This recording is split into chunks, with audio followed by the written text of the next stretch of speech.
At 10 in the morning on Christmas Day, my own son blocked the doorway of the house I bought for him and looked at me with eyes void of any love. "You are not our family anymore," he said, his voice cold as the winter wind biting at my neck.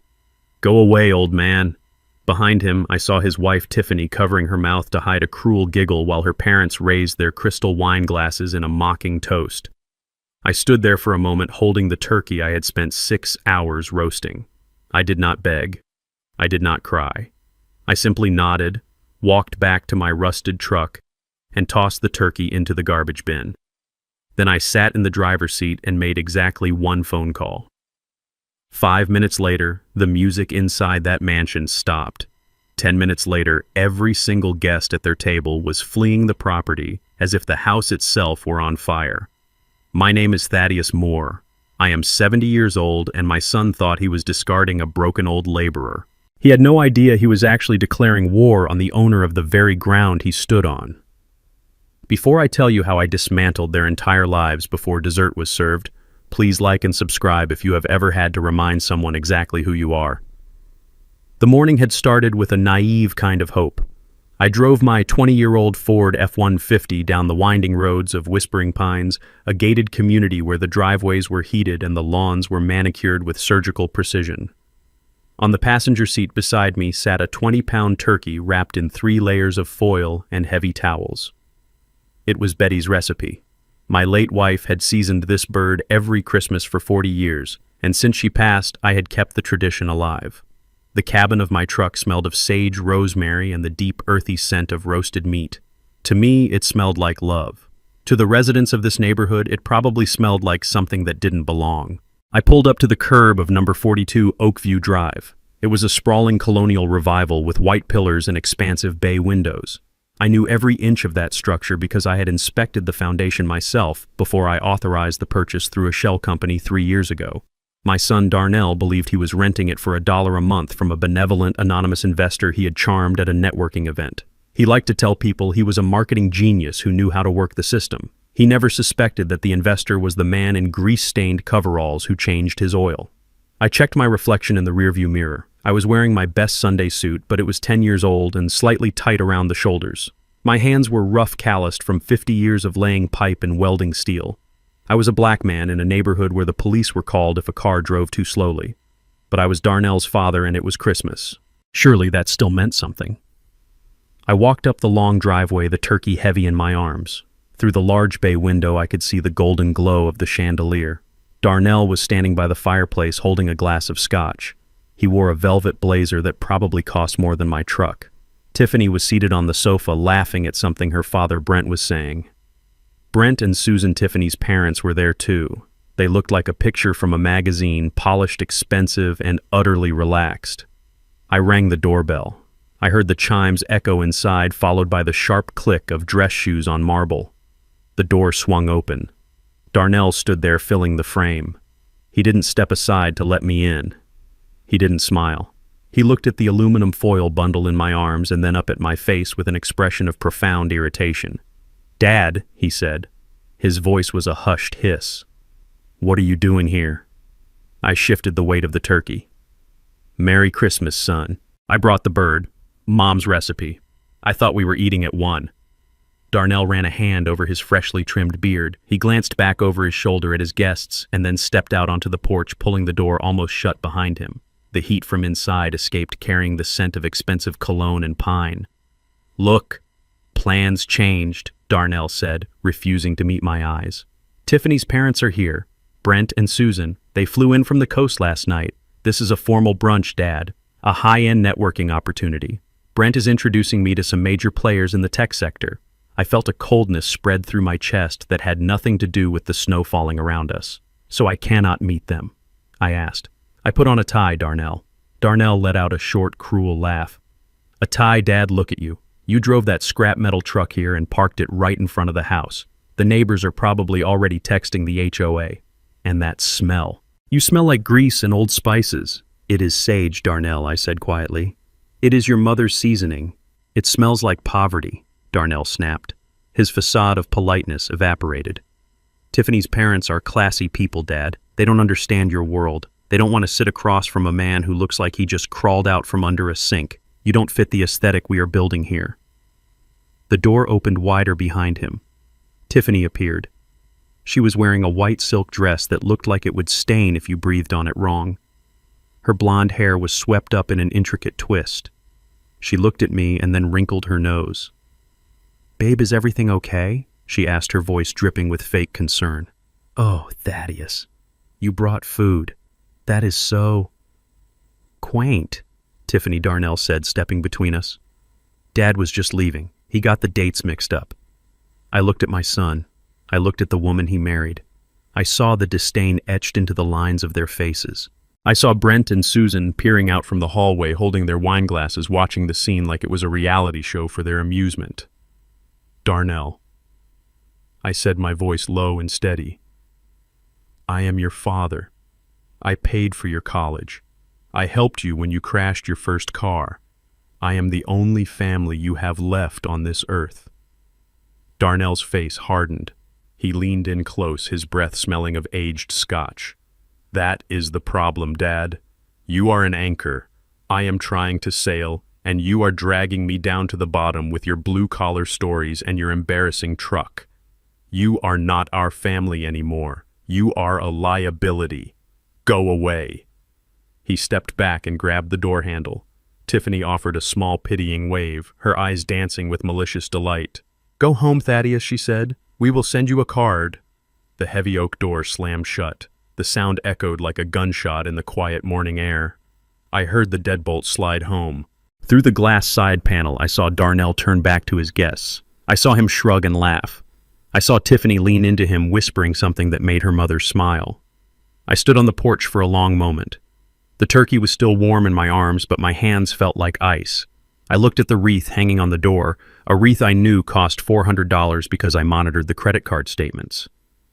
I looked at the Mercedes in the driveway, the car Darnell claimed he bought with a bonus but was actually leased under my holding company. I turned around and walked down the steps. I did not look back. I walked to the large metal trash bins at the end of the driveway. I lifted the lid. With a deliberate motion, I dropped the 20-pound turkey into the bin. It landed with a heavy thud. I wiped my hands on my handkerchief. I walked to my truck and climbed in. The engine roared to life with a sputter and a cough. I let it idle for a moment, watching the house. They were safe inside, warm, arrogant, and completely ignorant of the ground shifting beneath their feet. I reached into my jacket pocket and pulled out my phone. I scrolled past Darnell's contact. I scrolled past the local mechanic. I stopped at a name I hadn't called in 2 years, Reginald Moss. Reggie was the most expensive, most ruthless lawyer in the state. He was also the man who sat beside me in the trenches of Vietnam 50 years ago. He picked up on the second ring. Thaddeus Reggie's voice boomed. "Merry Christmas, you old badger," calling to wish me well. "Not today, Reggie," I said. My voice was calm, terrifyingly calm. "I am sitting outside the property on Oakview. The asset is compromised," Reggie asked, his tone instantly shifting to professional alertness. "The asset is hostile," I corrected. "Darnell just evicted me from the premises. He declared I am no longer family. He is entertaining unauthorized guests." "The lease agreement, the one we kept in the safe." "The dormant contract," Reggie said. "Clause 4A, termination upon disrespect or failure to maintain family conduct. It was your specific addition, Thaddeus. I told you it was draconian at the time. It is necessary," I said. "Execute Protocol Z, Reggie. Burn it down. All of it." There was a brief silence on the line. Then I heard the sound of a keyboard clacking. "I can have the retrieval team there in 12 minutes, Reggie said. "I can cut the financial feed in 3. Are you sure, Thaddeus? This is the nuclear option." I looked through the window one last time. I saw Darnell raising a toast. He looked like a king in a castle made of clouds. "I am sure," I said. "Start the clock." I hung up the phone and leaned back in the seat. I didn't drive away. I wanted a front row seat. I watched the digital clock on my dashboard. 10:12 a.m. At 10:15 a.m. inside the house, the first domino would fall. I imagined Tiffany sliding my black American Express card, the supplementary one I had given Darnell for emergencies, which they used for luxuries, across the catering company's mobile terminal. I waited. The winter sun reflected off the snow, blindingly bright. Suddenly, the front door opened again. A man in a catering uniform walked out, looking confused and angry. He was holding a card reader up to the sky as if searching for a signal. He walked back inside. 2 minutes later, 3 large commercial tow trucks turned the corner of the street. They were not the polite 8AA trucks. These were the heavy-duty repossession vehicles, massive beasts of steel and cable with flashing yellow lights.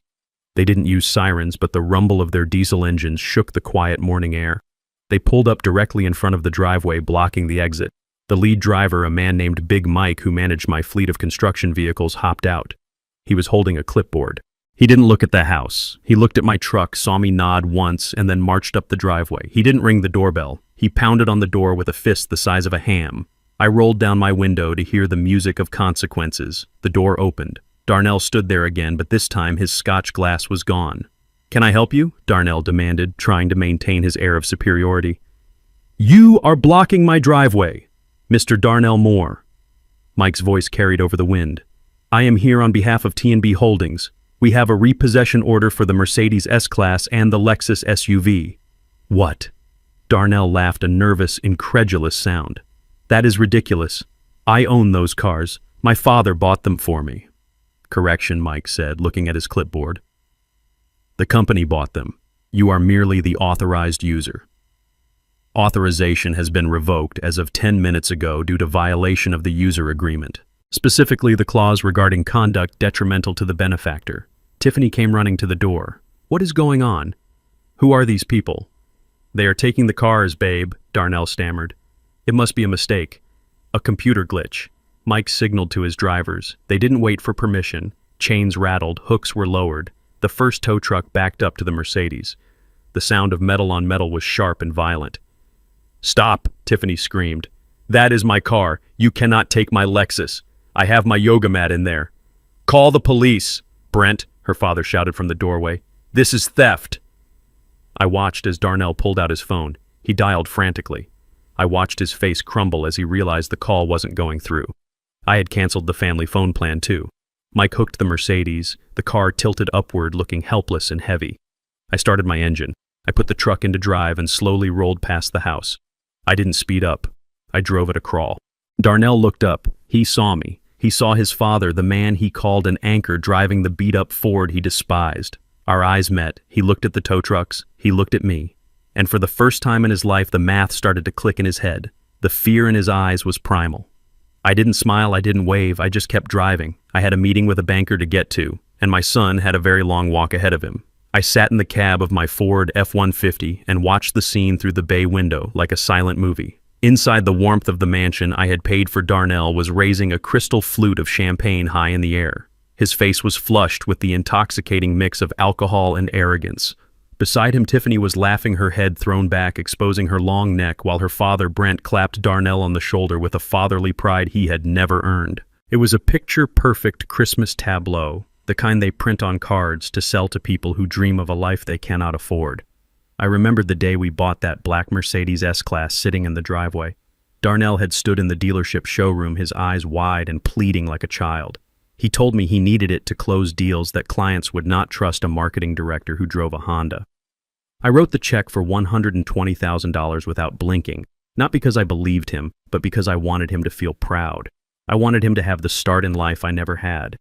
I put the title in the name of T&B Holdings solely for liability purposes, a detail Darnell had waved off as boring paperwork. Now looking at him toasting the people who despised me, I realized that car was never a tool for business. It was just another costume in the play he was acting, in a play where I was no longer cast. The silence in the cab was heavy, broken only by the rhythmic thrum of my engine. Then the ground began to vibrate. At first it was subtle, a low-frequency rumble that shook the snow from the pine trees lining the street. Then it grew louder, a mechanical roar that drowned out the distant holiday music. I checked my watch. Protocol Z was right on schedule. Around the corner, the 3 massive tow trucks appeared, moving in a synchronized formation that would have made a military convoy proud. These were not the small flatbeds you call when you have a flat tire. These were the snatchers, the heavy-duty repossession units with hydraulic lifts and reinforced steel bumpers designed to take what was owed regardless of resistance.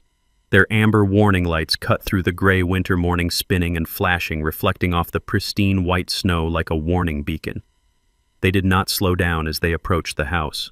They swerved into the driveway with practiced aggression blocking the exit completely. The lead truck driven by Big Mike reversed with terrifying speed toward the Mercedes. The backup alarm beeped incessantly, a shrill piercing sound that shattered the peace of the exclusive neighborhood. I saw the guests inside the house freeze. Darnell's toast hung in the air, his glass half raised. Tiffany turned toward the window, her mouth forming a perfect O of confusion. The second truck maneuvered toward Tiffany's white Lexus SUV parked on the street. The sound of heavy chains dragging across the asphalt was visceral, a metallic screech that sounded like violence. Big Mike hopped out of his cab. He did not walk to the front door to ask for keys. He did not look for permission.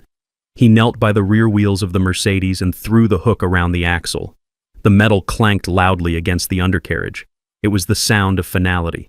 Inside the house, the spell broke. I saw the panic set in. Guests dropped their drinks. A woman in a red dress pointed frantically at the window.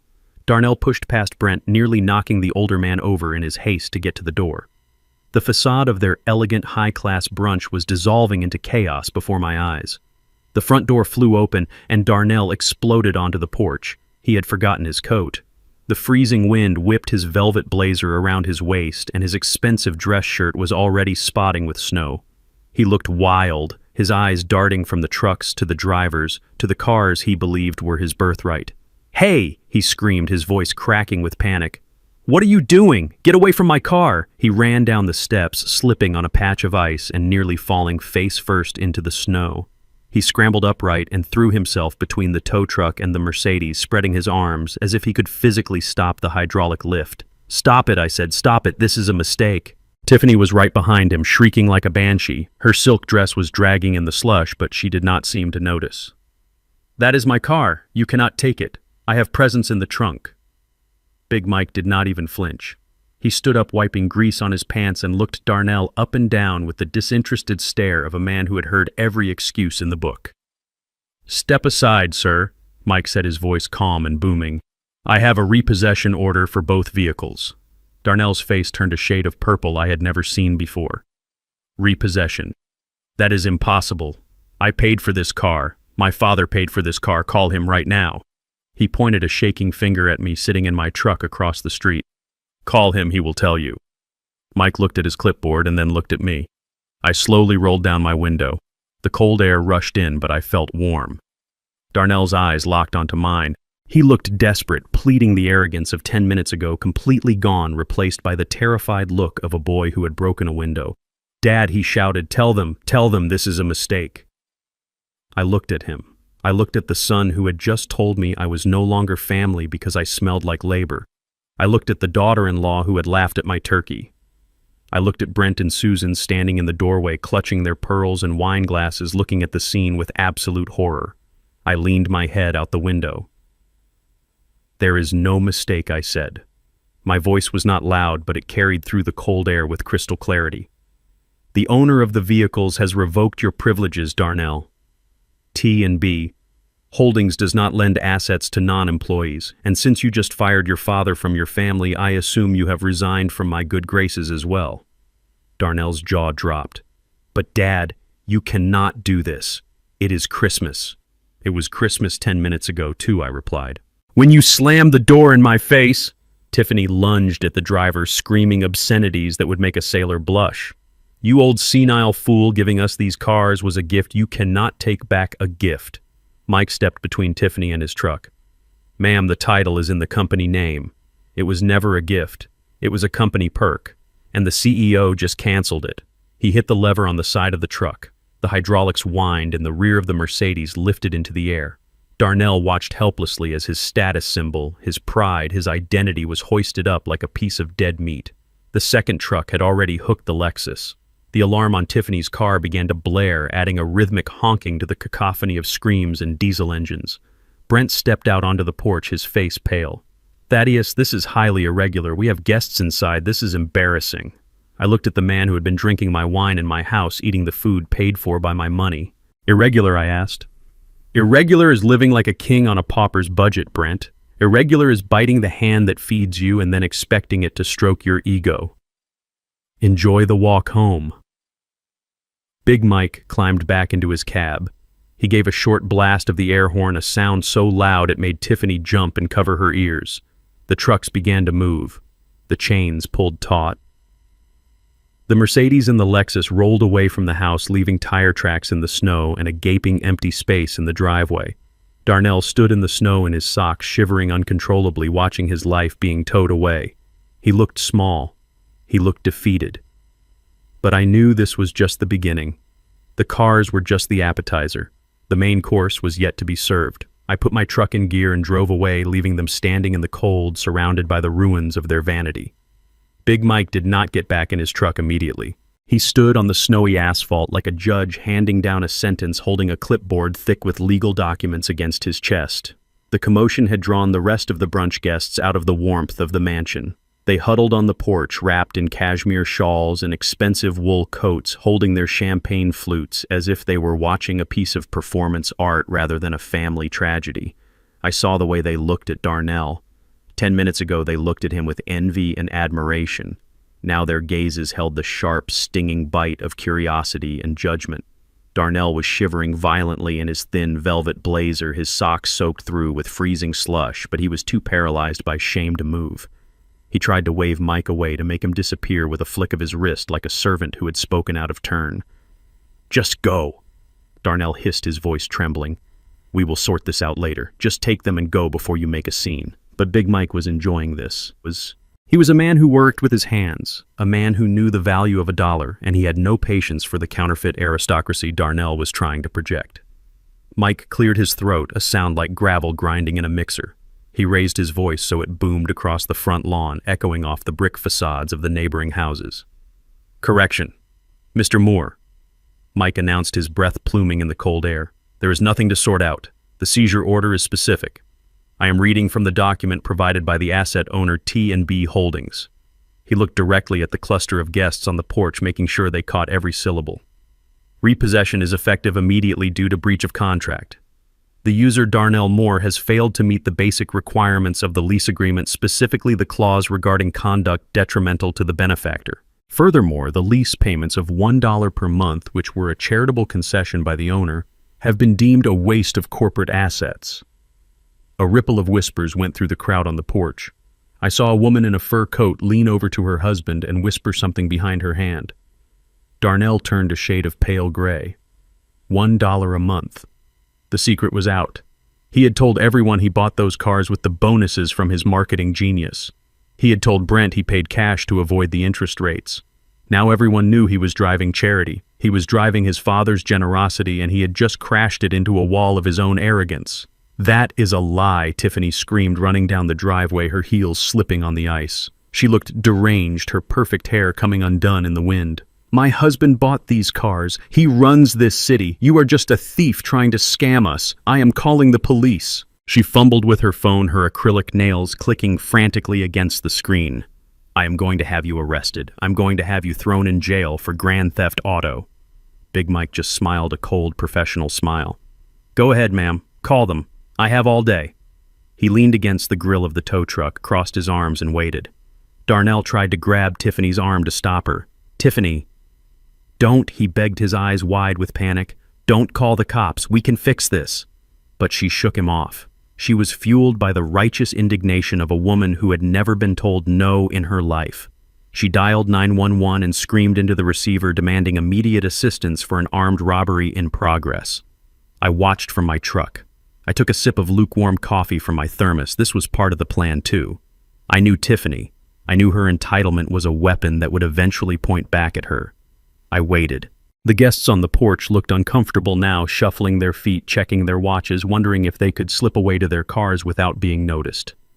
But the tow trucks blocked the driveway completely. They were trapped in the theater of Darnell's humiliation. 5 minutes later, a patrol car turned the corner, sirens wailing. 2 officers stepped out, hands resting near their holsters. Tiffany ran to them, pointing a shaking finger at Big Mike. "Arrest him!" she shrieked. "He is stealing my Lexus! He is stealing my husband's Mercedes! He threatened us!" The older officer, a sergeant with a weary face, held up a hand to silence her. "Calm down, ma'am. Who owns these vehicles?" "We do," Darnell said, stepping forward, trying to muster some of his lost dignity. "I do. They are mine." Big Mike wordlessly handed the clipboard to the sergeant. The officer flipped through the pages. He looked at the registration. He looked at the title deeds. He looked at the repossession order signed by a judge. He looked at Darnell. "Sir," the officer said, his voice flat and bored, "according to these documents, you are not the owner. T&B Holdings is the registered owner. You are listed as a permissive user. And here is the revocation of permission signed by the CEO this morning." The officer pointed to the signature at the bottom of the page. Darnell looked. He saw the name, Thaddeus Moore. He looked up at me across the street. The realization hit him like a physical blow. He hadn't just lost the cars. He had been caught in a lie in front of the law. "I don't understand," Brent said, stepping off the porch. He walked up to the police officer, his expensive shoes crunching in the snow. "Darnell, you told me the title was in your name. You told me you moved the assets to your personal portfolio last quarter." Darnell stammered, his mouth opening and closing like a fish on dry land. I was going to... It is a tax thing, Brent. Thing. It is complicated corporate structure." The officer handed the clipboard back to Mike. "This is a civil matter, sir. The paperwork is in order. These men have the right to take the vehicles. Step aside and let them do their job, or I will have to cite you for obstruction." Tiffany gasped. "You are useless," she spat at the officer. "Do you know who my father is?" The officer gave her a look that suggested he didn't care if her father was the Pope. "Step aside, ma'am." Big Mike gave the signal. The diesel engines roared again. The chains tightened with a groan of straining metal. The Mercedes S-Class, Darnell's pride, his shield, his mask was lifted entirely off the ground. It hung there swinging slightly in the winter wind, a dead weight of metal and leather. Then the Lexus followed. The tow trucks began to reverse, slowly maneuvering the captured prizes out into the street. Brent looked at Darnell. The admiration that had been in his eyes 10 minutes ago was gone, replaced by a cold, hard calculation.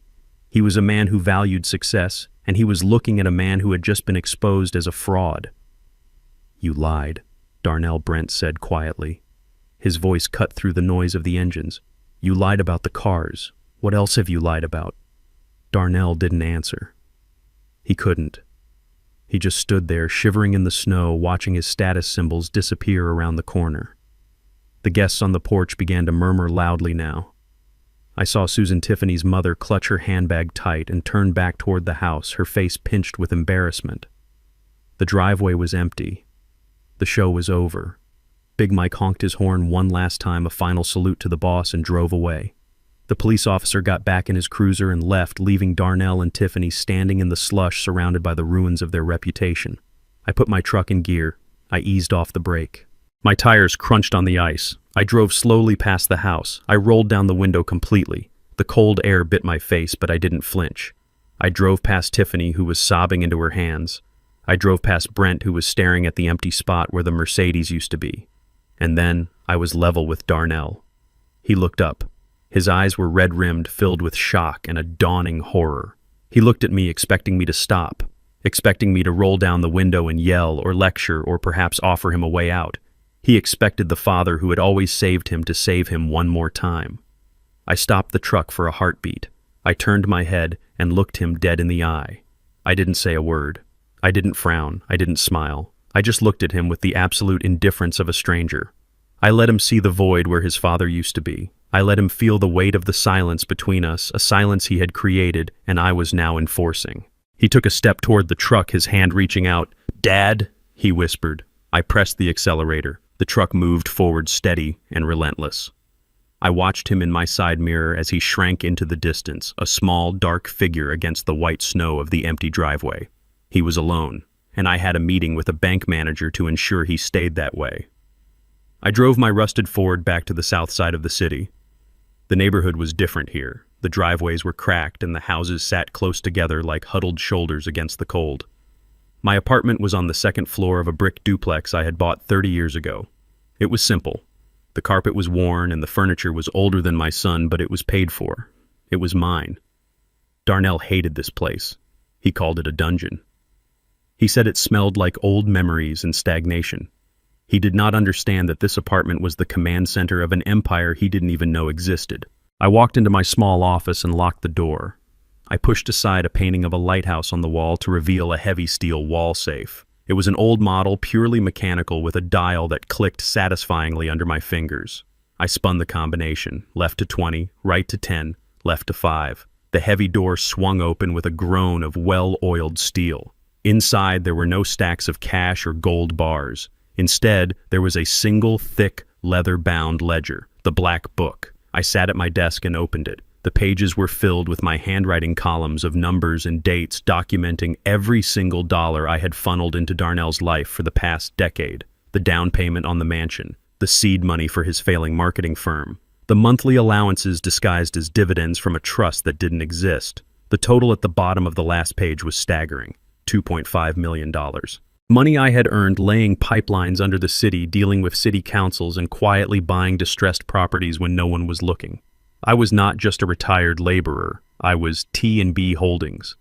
I owned the strip mall where Darnell bought his coffee. I owned the warehouse district where he claimed to have an office. I owned the ground he walked on, and he treated me like the dirt beneath his shoes. I closed the book. The time for accounting was over. The time for liquidation had began. I powered up my computer. It was a high-end machine with 3 monitors, a stark contrast to the rest of the room. I logged into the corporate banking portal, the screen filled with rows of accounts and balances. I navigated to the sub-account labeled Darnell Lifestyle. It was a line of credit I had established to keep up appearances for him. It had a limit of $50,000 a month, and he usually maxed it out. I looked at the active cards linked to the account. There were 2, a Platinum Visa for him and a Black Centurion for Tiffany.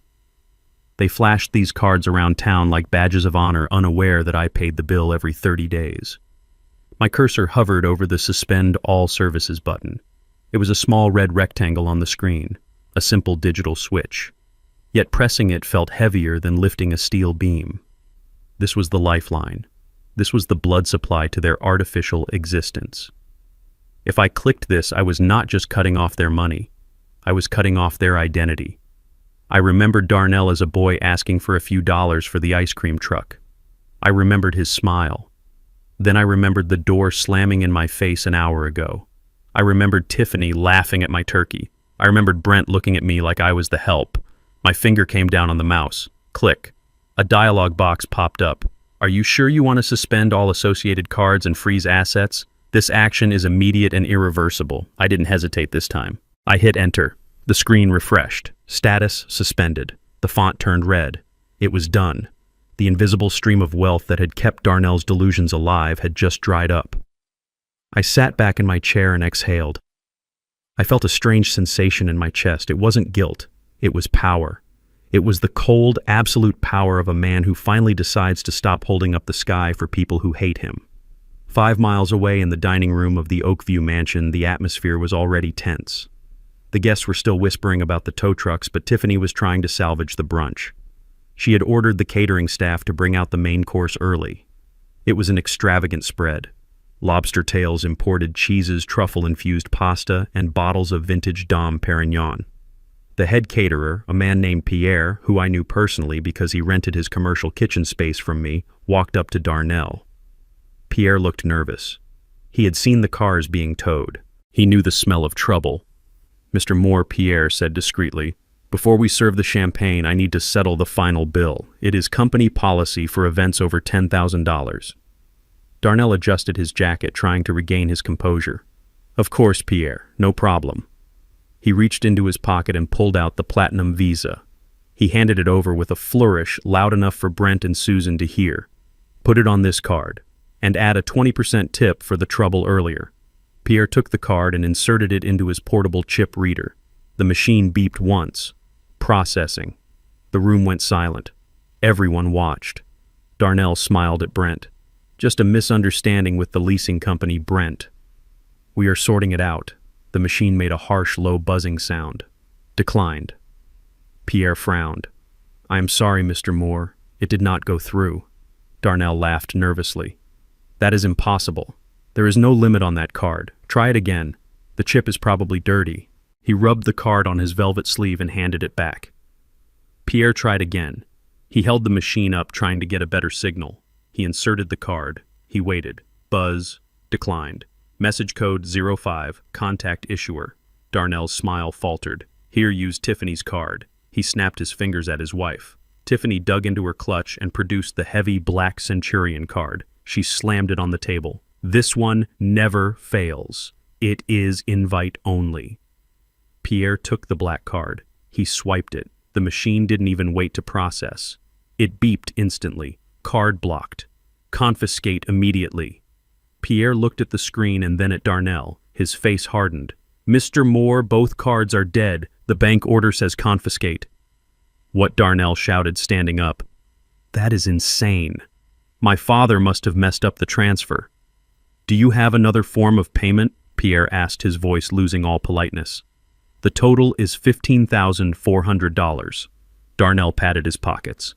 He looked at Tiffany. She shook her head, her eyes wide with panic. I don't have cash, Darnell. Who carries cash? Brent Susan. Pierre asked, turning to the in-laws. Perhaps you can cover it. Brent turned a shade of crimson. I left my wallet at the hotel. We assumed Darnell was hosting. Pierre nodded slowly. I see. He turned to his staff. Pack it up. Excuse me, Tiffany shrieked. People are hungry. You cannot just leave. We are not leaving, ma'am, Pierre said. We are taking the food. We do not serve without payment. Boys, clear the table. The catering staff moved in like locusts. They didn't do it gently. They grabbed the plates of lobster right out from under the guests' noses. They corked the open champagne bottles. They swept the truffle pasta back into metal trays. The sound of silverware clattering and plates stacking filled the room, drowning out the holiday music. It was a scene of utter humiliation. The guests watched in horror as their lunch was repossessed bite by bite. Darnell stood there helpless, watching the feast vanish. He looked at the empty table, then at the confused, angry faces of his guests. I am leaving a woman in a fur coat announced, standing up. This is a circus. Me too, her husband agreed. Darnell, this is disgraceful. The guests began to file out. They didn't say thank you. They didn't say Merry Christmas. They just grabbed their coats and fled the scene of the disaster. Brent and Susan stood by the door, shivering.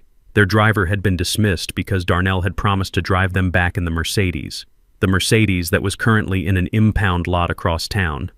Darnell Brent said, his voice trembling with rage. Call us a car. We are going back to the Four Seasons. Darnell pulled out his phone. He tapped the screen frantically. Then he looked up, his face pale. My Uber account. It is linked to the credit card. It won't let me book a ride. Susan let out a small sob. We are stranded. We are stranded in this house with no food and no car. You will have to call a taxi, Brent said, disgusted. An old-fashioned taxi. And you will have to pay cash, Darnell, because I am certainly not paying for my own rescue. I watched the GPS tracker on my computer screen. I saw the dot representing Darnell's phone pacing back and forth in the hallway. I saw the catering van leaving the property. I leaned back in my chair in the quiet of my apartment. The silence here was peaceful. The silence in that mansion must have been deafening. Protocol Z was in full effect, and I hadn't even served the eviction notice yet. The silence of the morning after Christmas was a luxury I had not afforded myself in years. I sat on the worn velvet armchair in my living room, sipping black coffee from a chipped mug that Betty had bought at a flea market 20 years ago. The sun was streaming through the blinds, illuminating dust motes dancing in the air. It was peaceful. It was quiet. It was the calm before the second storm. At 8:30 in the morning, the pounding started. It was not a polite knock. It was a rhythmic, violent hammering that shook the doorframe. I didn't flinch. I didn't rush. I took another sip of coffee, savoring the bitterness before placing the mug on the coaster. I walked to the door, my boots heavy on the hardwood floor. I knew exactly who was on the other side. I unlocked the deadbolt and pulled the door open. Darnell and Tiffany stood on my porch, shivering in the biting cold. They looked like the survivors of a shipwreck. Darnell was wearing the same velvet blazer from yesterday, but it was wrinkled and stained. His expensive dress shoes were covered in gray slush. Tiffany looked even worse. Her mascara was smeared around her eyes like war paint, and she was wrapped in a coat that looked too thin for the weather. They didn't have a car. I saw a yellow taxi pulling away from the curb. They had paid cash to come here to scream at me. Before I could even say hello, Tiffany pushed past me into the hallway. Her perfume was stale, mixed with the scent of desperation. "You crazy old man!" she shrieked, her voice cracking. "Do you have any idea what you did to us? You ruined my first Christmas as a wife. You humiliated my parents. My mother had to take a taxi, Thaddeus." A taxi that smelled like cigarettes. Darnell followed her in, kicking the door shut behind him. He didn't look at me with shame. He looked at me with a terrifying sense of entitlement. His eyes were bloodshot. "Fix it, Dad," Darnell demanded. He paced the small living room like a caged animal kicking at the edge of my rug.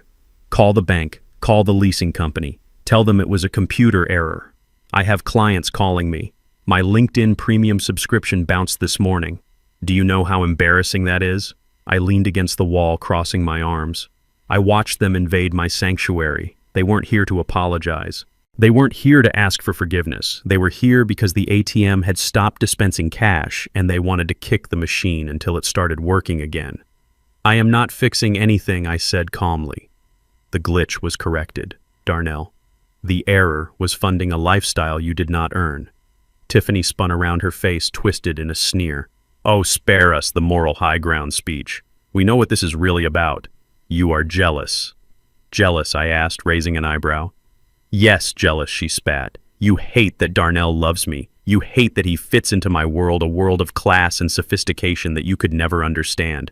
You are just a bitter, lonely old man who wants to control him because you have nothing else. You saw my parents yesterday. You saw how much Darnell respects them, and you couldn't handle it. You wanted to punish him for loving a family that actually has standards." I looked at her. I looked at this woman who thought class was a logo on a handbag.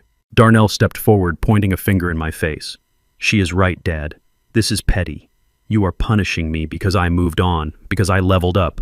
But you cannot cut me off. That money isn't even yours." I stared at him.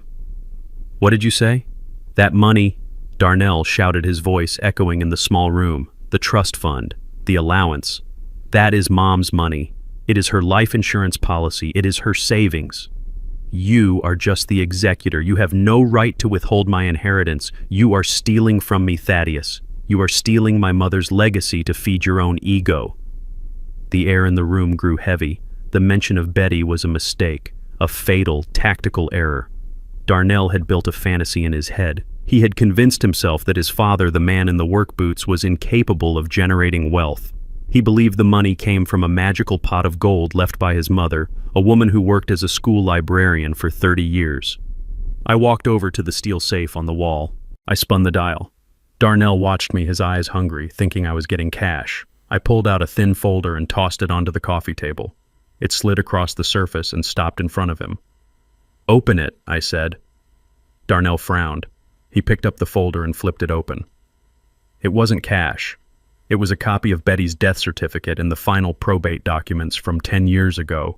"Read the bottom line," I commanded. Darnell's eyes scanned the paper. He squinted. "Estate value, $2,400. He looked up confused. "That is a typo. Mom had millions. We lived in that house. We had the cars. Your mother died with $2,000 in her checking account." "Darnell," I said, my voice cold as ice. "She was a good woman, but she wasn't rich. She didn't leave you a trust fund. She left you her recipes and her love." "Then where did the money come from?" Darnell whispered, the paper shaking in his hand. "It came from me," I said. "It came from the dirt, Darnell. It came from 50 years of waking up at 4 in the morning. It came from buying swampland when everyone said I was crazy and selling it to developers 10 years later. It came from T&B Holdings. Thaddeus and Betty, I made that money. Every single cent you have spent on suits and champagne and cars came from these hands." I held up my hands, palms open, showing him the calluses and the scars. "That allowance wasn't an inheritance," I continued, stepping closer to him. "It was a payroll check. I treated you like an employee, Darnell. I paid you a salary to be my son. I invested in you hoping you would grow into a partner, but I audited the books yesterday, and I realized I have been pouring capital into a failing venture." Darnell took a step back, hitting the edge of the sofa. "No, that is a lie. You are a laborer. You fix pipes. I own the company that fixes the pipes I corrected, and as the CEO, I am making a personnel decision. You are fired, Darnell. Your position as my dependent has been terminated effective immediately due to gross misconduct and insubordination." Tiffany laughed, a high-pitched, nervous sound. "You expect us to believe that? You are lying. You are just trying to scare us." "Darnell, tell him he is lying." Darnell looked at me. He looked at the apartment, the worn carpet, the old furniture. He couldn't reconcile the man he saw with the numbers he had spent. Get out, I said. No, Darnell said, his face hardening again. Not until you reactivate the cards. I don't care where the money comes from. I have a reputation, Dad. You cannot do this to me. I will not leave until you fix this. He sat down on my armchair, crossing his arms like a petulant child. Tiffany sat next to him, glaring at me. We are staying right here, she threatened, until you come to your senses. I looked at them. They were invaders in the only place I had left. Fine, I said. Stay. I turned and walked into the kitchen. I opened the back door that led to the small yard. It was freezing outside. The garden hose was coiled by the faucet. I had used it yesterday to rinse the road salt off the undercarriage of my truck before the freeze set in. It was a heavy-duty industrial hose with a high-pressure brass nozzle. I turned the tap. The water rushed through the rubber pipe. I tested the nozzle. A jet of freezing water shot out, hitting the fence with a sharp slap. I dragged the hose through the kitchen and into the hallway. Darnell looked up. What are you doing? I am cleaning the trash out of my house, I said. I squeezed the trigger. The stream of water hit Darnell squarely in the chest. It wasn't a trickle. It was a blast of ice-cold liquid that soaked his velvet blazer in a second. He screamed, jumping up from the chair. Hey, stop it! That is freezing! I turned the nozzle toward Tiffany. She shrieked, diving behind the sofa. I said, get out, I roared, advancing on them. I sprayed them again. The water was relentless. It soaked the carpet. It soaked their clothes. It filled the air with a mist that felt like needles on the skin. Darnell slipped on the wet floor, scrambling to get away from the stream. He looked like a wet rat. He grabbed Tiffany's hand and dragged her toward the door. You are crazy, he shouted, shielding his face. You are insane. I blasted them all the way to the threshold. I didn't stop until they were on the porch, until they were running down the steps, slipping on the ice, their expensive clothes ruined, their dignity washed away. I slammed the door and locked it. I stood there for a moment, breathing hard, listening to the water drip from the walls. My living room was a mess. My carpet was soaked. But the air felt cleaner than it had in years. I walked back to the kitchen and turned off the tap. I had a mess to clean up. But for the first time in a long time, I didn't mind the work. I spent the next 2 hours drying out my hallway with old towels. The silence in the apartment was heavy, but it was mine. I sat at my kitchen table, polishing off the rest of the cold coffee, waiting for the next wave. I knew my son. Darnell was not a man who accepted defeat. He was a man who escalated until he hit a wall he couldn't climb. At noon, the doorbell rang again.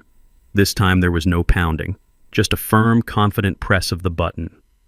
I walked to the door and opened it. Darnell was there. He had changed his clothes, wearing a fresh suit that looked like it hadn't been tailored yet. Beside him stood a man I didn't recognize.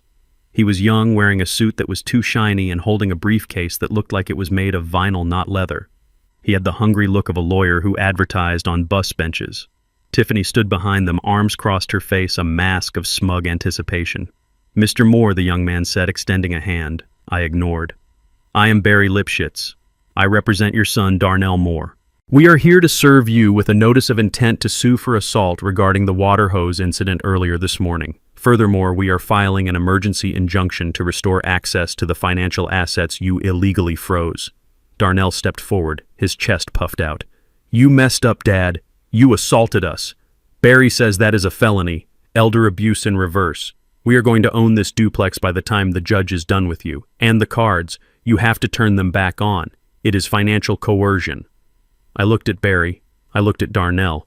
I didn't say a word. I just stepped back and opened the door wider, inviting them into the damp hallway. Come in, I said. Darnell smirked at Tiffany. See, he is scared. They walked into the living room. They didn't notice the man sitting in the shadows of the dining alcove eating a sandwich. Reggie wiped his mouth with a napkin and stood up. He was 6 feet 4 inches of pure intimidation. He wore a 3-piece charcoal suit that cost more than Barry's car. He didn't smile. He didn't offer a hand. He just adjusted his silk tie and walked into the light. Gentlemen, Reggie rumbled, his voice like distant thunder. Before you file any motions regarding assault, I suggest you review the castle doctrine statutes of this state. Mr. Moore was defending his home against intruders who refused to vacate after being told to leave multiple times.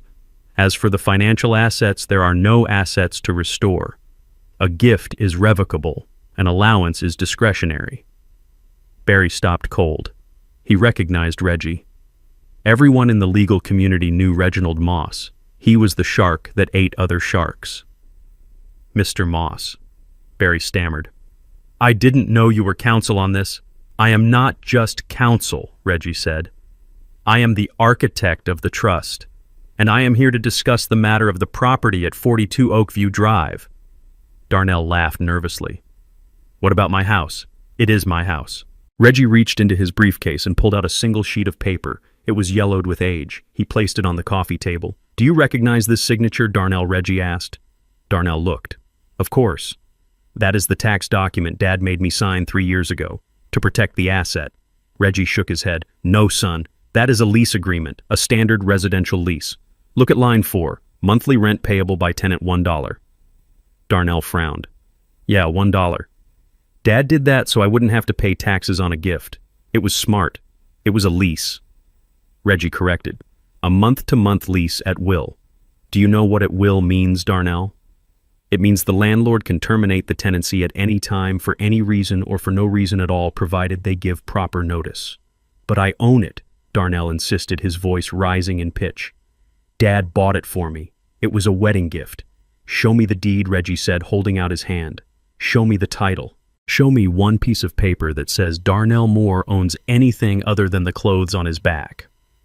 Darnell froze. He looked at me. Dad, tell him. I sat down in my armchair. You wanted to play the big shot, Darnell. You wanted to tell your friends you were a real estate mogul. So I let you. I let you sign a lease for $1 so you could feel like a king. But you never read the fine print. You never asked why T&B Holdings was listed as the landlord. You just signed because you saw a free ride. Reggie tapped the paper. Here is the reality check. You are a tenant who has violated the conduct clause of his lease, a tenant who has just become very expensive to maintain. Barry, the cheap lawyer, closed his briefcase. He took a step back. Darnell, you told me you had the deed. You told me it was in your name. I thought it was... Darnell whispered. Reggie pulled out a second document. This one was crisp and new. He handed it to Darnell. This is a notice of rent adjustment, Reggie announced. Effective immediately, the special family discount of $1 per month is revoked due to the termination of the family relationship. The rent is now adjusted to fair market value for a 6,000 square foot estate in a gated community. Darnell read the paper. His hand started to shake. The paper rattled. $8,000, he choked out. $8,000 a month, plus utilities, Reggie added, and landscaping fees, and HOA dues. Those were all covered by Thaddeus as a courtesy. That courtesy has expired. Tiffany snatched the paper from Darnell's hands. Her eyes scanned the numbers. Her face went pale white beneath her makeup. $8,000. We cannot afford $8,000 a month, Darnell. We don't even have $8,000 in the bank. Darnell looked at me. Dad, this is impossible. You know I don't make that kind of money. My salary is... Your salary is irrelevant, Reggie cut him off. You have two options, Mr. Moore. Option 1, you pay the first month's rent plus a security deposit of $16,000 within 24 hours. Option 2, you vacate the premises within 30 days. 30 days! Darnell screamed. Where are we supposed to go? We have furniture. We have a life. That is not my client's concern, Reggie said coldly. If you are not out in 30 days, we will file for eviction, and an eviction on your record will make it very difficult to rent even a studio apartment in this city. Tiffany turned on Darnell. Her eyes were wide with a mixture of panic and revulsion. You told me the house was paid off. You told me your father gave it to us. You lied to me. Darnell reached for her. Baby, listen, I thought... Don't touch me, she hissed, stepping away from him. She looked at the apartment, then at me, then at Darnell. You are broke. You are actually broke. You have nothing. She wasn't looking at her husband anymore. She was looking at a stranger who had tricked her into a life of poverty. The illusion of wealth that Darnell had used to catch her had just evaporated in my living room, leaving behind the smell of damp carpet and the cold, hard truth. Barry, the lawyer, cleared his throat. I think I am going to go. I don't do landlord-tenant disputes. Good luck, Darnell. He walked out, leaving the door open.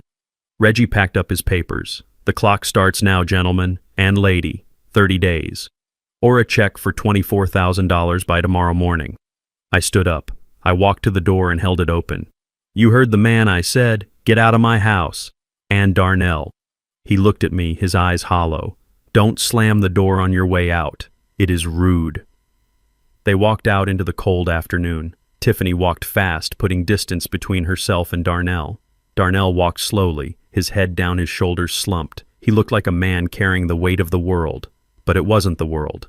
It was just the weight of his own lies finally crushing him. I closed the door gently and locked it. One down. But the war wasn't over.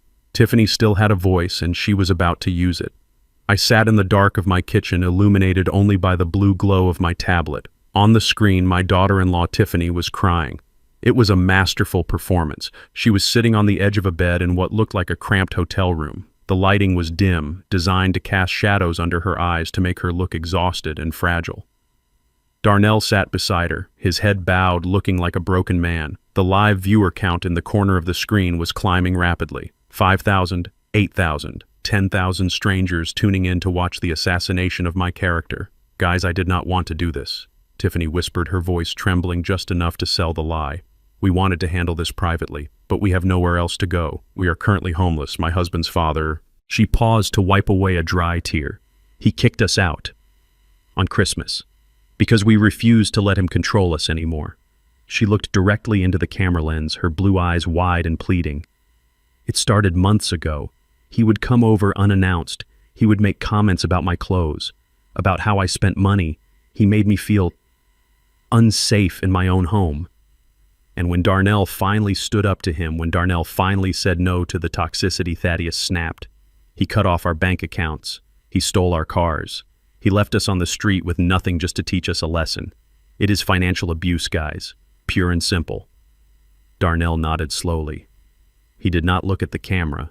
He looked at the floor. Yeah, he mumbled. My dad, he is not the man I thought he was. He has a lot of anger, a lot of resentment toward Tiffany and her family because they come from a different background. He hates that we are happy. The comments section was scrolling so fast it was a blur of white text. Monster. Call the cops. Set up a GoFundMe. I hope that old man rots. Someone posted my address. Someone else posted a Google Maps image of my duplex. The internet mob had been summoned, and they were hungry for blood. I watched Tiffany sob into Darnell's shoulder. I watched my son pat her back, his face a mask of tragic nobility. They were painting a picture of a young interracial couple being persecuted by a bitter, hateful old patriarch. It was a narrative designed to trigger every protective instinct in the audience. It was a lie so audacious, so completely detached from reality that I almost admired the strategy. They knew they could not beat me in court. They knew they could not beat me with money. So they were trying to destroy me in the court of public opinion where evidence did not matter and feelings were facts. I turned off the tablet.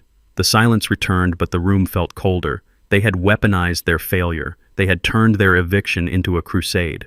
I walked to the window and looked out at the street. It was empty, but I knew it would not stay that way for long. Darnell had just painted a target on my back and handed the gun to the internet. The first stone came through the front window at 2 a.m. It sounded like an explosion. The glass shattered inward, spraying shards across the living room carpet I had just dried. I was sitting in my armchair, dozing lightly with a baseball bat across my knees. I didn't jump. I simply opened my eyes and gripped the wood. A brick landed with a heavy thud near the television. Wrapped around it with a rubber band was a piece of notebook paper. I walked to the window, stepping over the glass. I stayed in the shadows, pressing my back against the wall. I peeked through the blinds. A sedan was speeding away, its taillights disappearing around the corner. I picked up the brick and unfolded the note. "Leave her alone, you sick freak," the scrawled handwriting read. I looked at the jagged hole in my window. The winter wind whistled through it, chilling the room. This was the reality Darnell had unleashed. He knew exactly what he was doing. He knew the history of this country. He knew what happened when a young white woman pointed a finger at a black man and cried wolf. He was banking on it. He was counting on the mob to do what he was too weak to do himself. To break me. To scare me into submission. To make me open the checkbook just to make the terror stop. For the next 3 days I lived under siege. Cars slowed down as they passed my house. People shouted insults from the sidewalk. Someone spray-painted the word predator in red letters across the door of my garage. I went to the grocery store, and the cashier, a girl I had known since she was in diapers, wouldn't look me in the eye. She practically threw my receipt at me, her hands shaking. The rumors were spreading like a virus. I wasn't just the mean landlord anymore. I was a creep, a danger, a menace to society. Reggie called me on the second day. "Thaddeus, you need to make a statement," he urged. "We need to issue a cease and desist. We need to sue for defamation. Silence looks like guilt to these people." "No, Reggie," I said as I swept glass from my porch. "Silence is not guilt. Silence is patience. If I argue, I give them oxygen. If I sue, I look defensive. I need to let them think they are winning. I need them to feel safe enough to make a mistake." "But you are in danger," Thaddeus, Reggie argued. "They are doxing you. They are coming to your home. Let them come," I said. I upgraded the security system this morning. 4K cameras with audio, motion sensors, reinforced deadbolts. I am not a victim, Reggie. I am a fortress. And fortresses don't complain about the weather. They just weather the storm.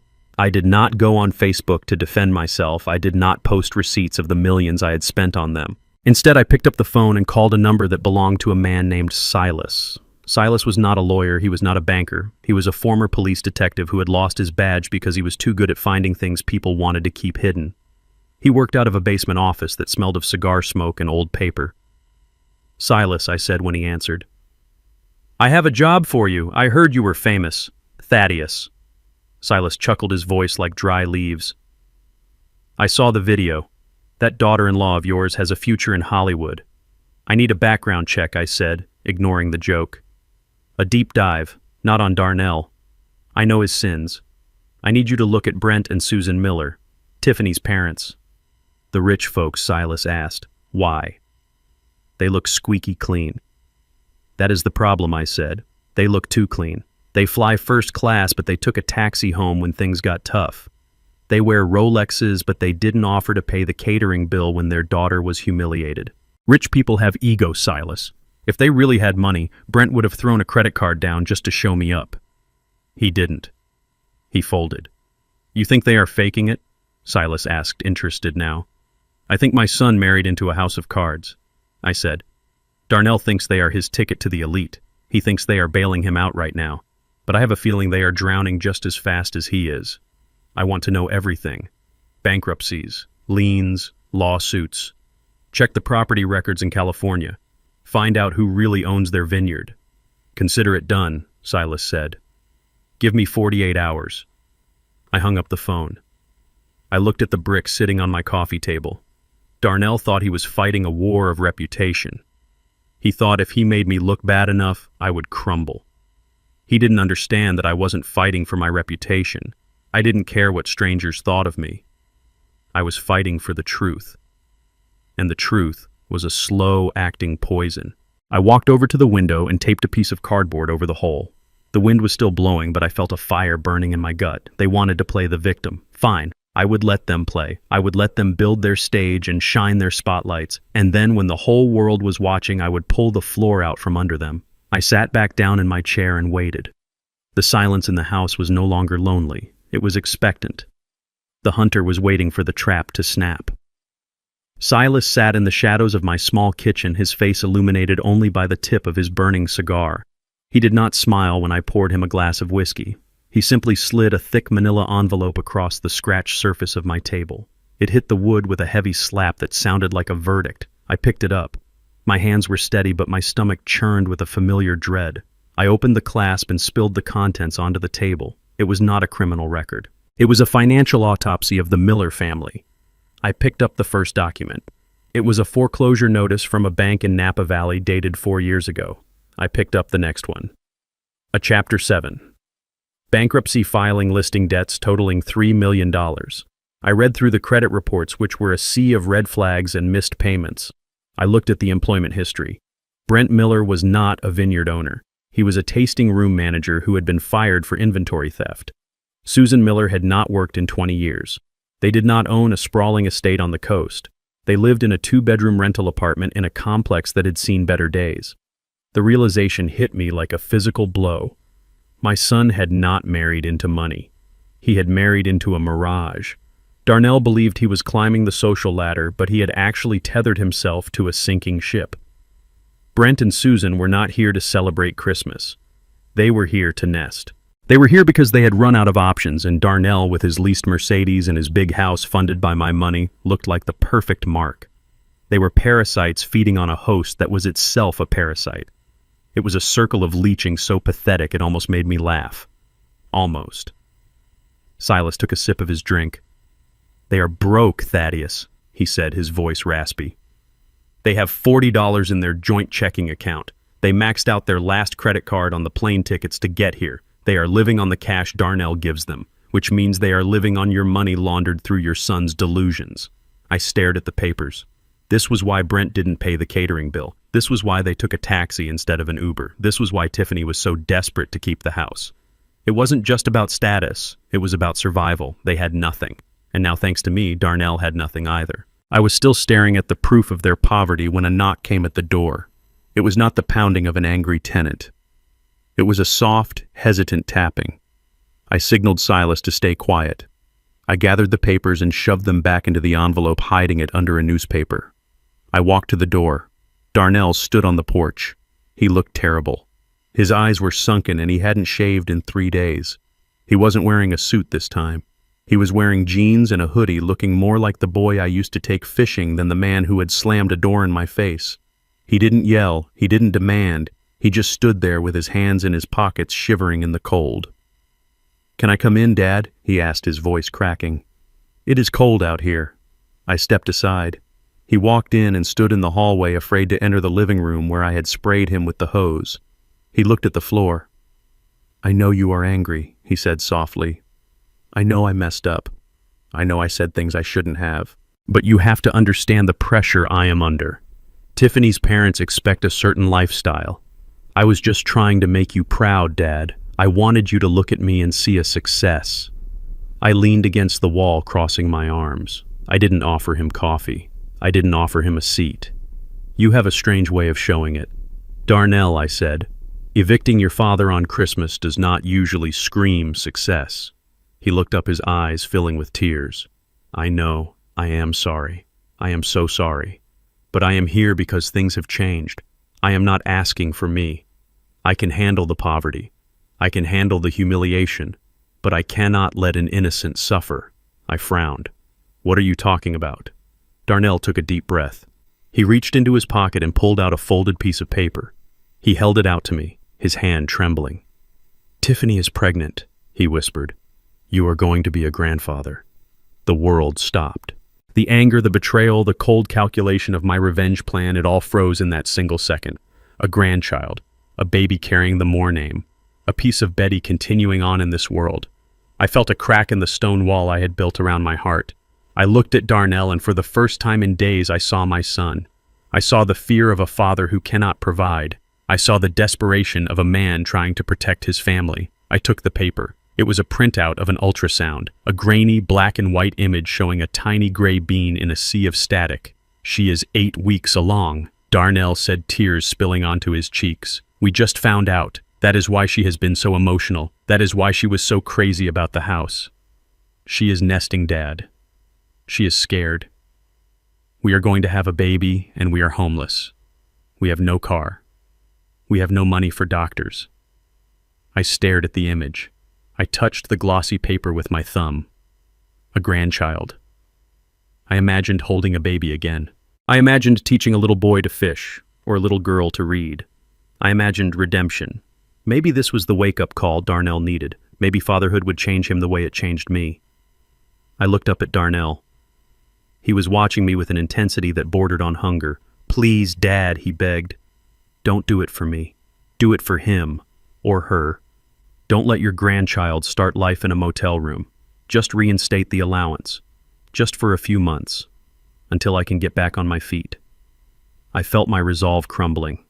I was an old man. I was lonely. I wanted a legacy more than I wanted justice. I walked over to the desk and picked up my checkbook. I felt the weight of the pen in my hand. Just one check, I told myself. Just enough to get them a safe place. Just enough to make sure the baby is healthy.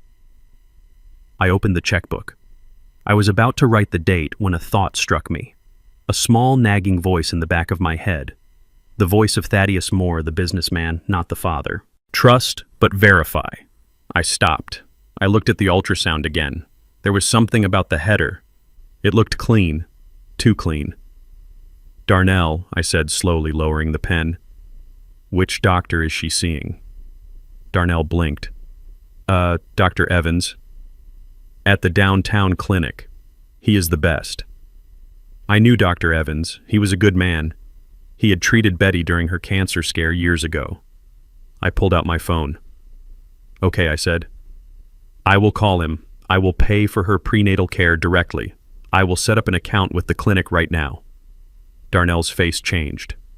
It was subtle, a flicker of panic behind the tears. You don't have to do that, Dad. Just write the check. It is easier. I don't want to bother the doctor. He is very busy. I dialed the number. I put it on speaker. Darnell took a step forward, reaching for the phone. Dad, stop. You are embarrassing me. The receptionist answered. City Medical Clinic. How can I help you? Hi, this is Thaddeus Moore, I said. My eyes locked on Darnell. I am calling to set up a payment plan for my daughter-in-law, Tiffany Moore. She is a patient of Dr. Evans. She is 8 weeks pregnant. There was a pause. The sound of typing on a keyboard came through the line. One moment, Mr. Moore, let me check our records. Darnell was sweating now. His hands were clenching and unclenching at his sides. Mr. Moore, the receptionist, came back. I have a file for Tiffany Moore, but she has not been seen here in 2 years. Her last visit was for a flu shot. We have no record of a pregnancy or any recent appointments. I stared at Darnell. The ultrasound slipped from my fingers and fluttered to the floor. Are you sure? I asked, my voice hollow. My son is holding an ultrasound image right now. Darnell lunged. He grabbed the phone from my hand and ended the call. It was a different clinic, he shouted, his voice shrill. I got mixed up. It wasn't Evans, it was someone else. I looked at the paper on the floor. I bent down and picked it up. I looked at the patient ID number in the corner. 123456789. I looked at the date. It was today's date, but the timestamp said 400 p.m. It was currently 1100 a.m. I walked over to my computer. I typed ultrasound image 8 weeks into the search bar. The first result was the exact image Darnell had given me. Down to the pixel. It was a stock photo from a medical website. I turned around. The sadness I felt was so deep it felt like drowning. It wasn't anger anymore. It was grief. I was grieving the son I thought I had. I was grieving the grandchild that didn't exist. You lied, I whispered. You lied about a baby. You lied about a life. Darnell didn't apologize. He didn't cry. His face twisted into a mask of ugly entitlement. So what, he spat. You have millions, Dad. You have millions sitting in a safe and you live like a rat. You owe me. If I have to lie to get what is mine, then I will lie. He wasn't a desperate father. He was a con artist. And I was the mark. I pointed to the door. Get out! Darnell laughed, a harsh, broken sound. You are going to regret this, old man. You are going to die alone in this dump and no one will care. I walked toward him. I didn't have a weapon. I didn't have a hose. I just had the weight of my disappointment, and it was heavy enough to crush him. Get out, I repeated, before I call the police and report you for attempted fraud.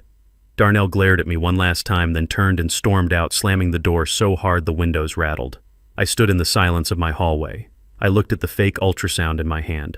I crumpled it into a tight ball and threw it in the trash. The moment of weakness was gone. The last thread of attachment had been severed. I went back to the kitchen where Silas was waiting. He had poured himself another drink. He heard everything Silas said quietly. I sat down. My hands were steady again. My heart was cold stone. Silas, I said, get the car. We have a land sale to intercept. Darnell thinks he is playing a game. I am about to show him how the board is set. Silas drove the sedan with the steady hands of a man who had spent half his life trailing bad people. We parked across the street from a 24-hour diner on the edge of town, the kind of place where deals were made in hushed tones over stale coffee and greasy eggs. Through the rain-streaked window, I watched my son Darnell pace back and forth on the sidewalk. He looked nervous, checking his watch every 30 seconds. Beside him stood Brent, Tiffany's father. Brent looked different today. The arrogance was gone, replaced by a sweaty, frantic energy. He was smoking a cigarette, holding it with trembling fingers. They were waiting for a miracle. They were waiting for a buyer for a piece of land they did not own. Inside the car, Silas handed me an earbud. The audio was crystal clear thanks to the bug Silas had planted in Darnell's jacket pocket during the chaos of the eviction. I heard Brent's voice harsh and demanding. "Stop pacing, Darnell, you look guilty. This guy is a cash buyer. He asks no questions. We get the money, we pay off the immediate debts, and we have breathing room to figure out the next move with your father." Darnell's voice was a whisper of fear. "But Brent, this is a felony. Forging his signature on a deed transfer. If he finds out." "He won't find out," Brent snapped. "He is an old man distracted by his own spite. Besides, you are his only heir. It is technically your land anyway. We are just accelerating the timeline. We need this cash, Darnell. Tiffany needs this. Do you want your wife sleeping in a shelter?" I closed my eyes. The justification of the thief.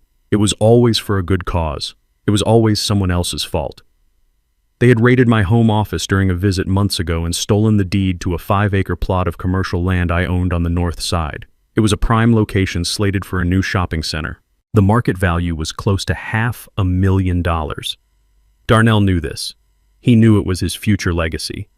But desperation makes men stupid. A black SUV pulled into the diner parking lot. A man stepped out. He was tall, wearing a trench coat and sunglasses despite the overcast sky. This was not a random investor. This was Mr. Stone, my head of commercial acquisitions. He was a man I trusted with my life, and today he was playing the role of a predatory shark. I watched as Darnell and Brent straightened up, putting on their masks of confidence. They led Mr. Stone into a booth by the window. I could see them through the glass. Darnell was talking fast, his hands moving animatedly. Brent was nodding, trying to look like a seasoned partner. Silas adjusted the volume. "So, Mr. Stone," Darnell said, his voice pitching high. "As you can see, the title is clean.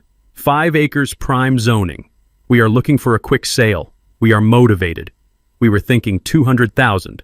Mr. Stone didn't even look at the papers. He signaled the waitress for coffee. 200, he said, his voice flat. "That is a fantasy. I did a title search. The owner is listed as Thaddeus Moore. You are Darnell Moore." Darnell swallowed hard. "Thaddeus is my father. He is incapacitated. I have power of attorney. He wants to liquidate assets for his care. Incapacitated. Another lie. Another nail in the coffin." Mr. Stone took a sip of coffee. He looked at Darnell with bored indifference. "Power of attorney is messy. Probate is messy. I don't like messy. I like clean, fast, and cheap.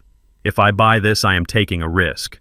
Your father could wake up tomorrow and sue me. He won't," Brent interjected. "He is very sick." Mr. Stone leaned forward. 50,000. Cash. Today." Darnell gasped. 50. "The land is worth 500. Mr. Stone shrugged. "Then list it with a broker. Wait 6 months, pay commissions, pay taxes, or sign the paper right now and walk away with a bag of cash. Take it or leave it." I saw Darnell look at Brent. I saw the silent conversation between them. They were drowning. They didn't have 6 months. They didn't have 6 days. They needed money now to maintain the illusion of their lives. 50 is too low. Darnell tried one last time. "Can you do 75? 50, Mr. Stone repeated. "And you sign the deed right now." Thaddeus Moore's signature. "Not yours as power of attorney. I want the owner's signature. I don't care who holds the pen." It was a trap within a trap. If Darnell signed as power of attorney, it was fraud. But if he forged my signature, it was forgery, identity theft, and real estate fraud. It was a prison sentence on a piece of paper. "Do it," Brent hissed. 50,000 is enough to get an apartment and pay off the credit cards. Just do it." Darnell picked up the pen. I held my breath. Part of me, the father who had taught him to ride a bike, wanted to scream through the glass. I wanted to run in there and slap the pen from his hand. I wanted to save him from crossing the line from ungrateful son to felon. But I stayed in the car. Darnell had made his choice. He had chosen the parents who encouraged his worst instincts over the father who demanded his best. I watched his hand move across the document.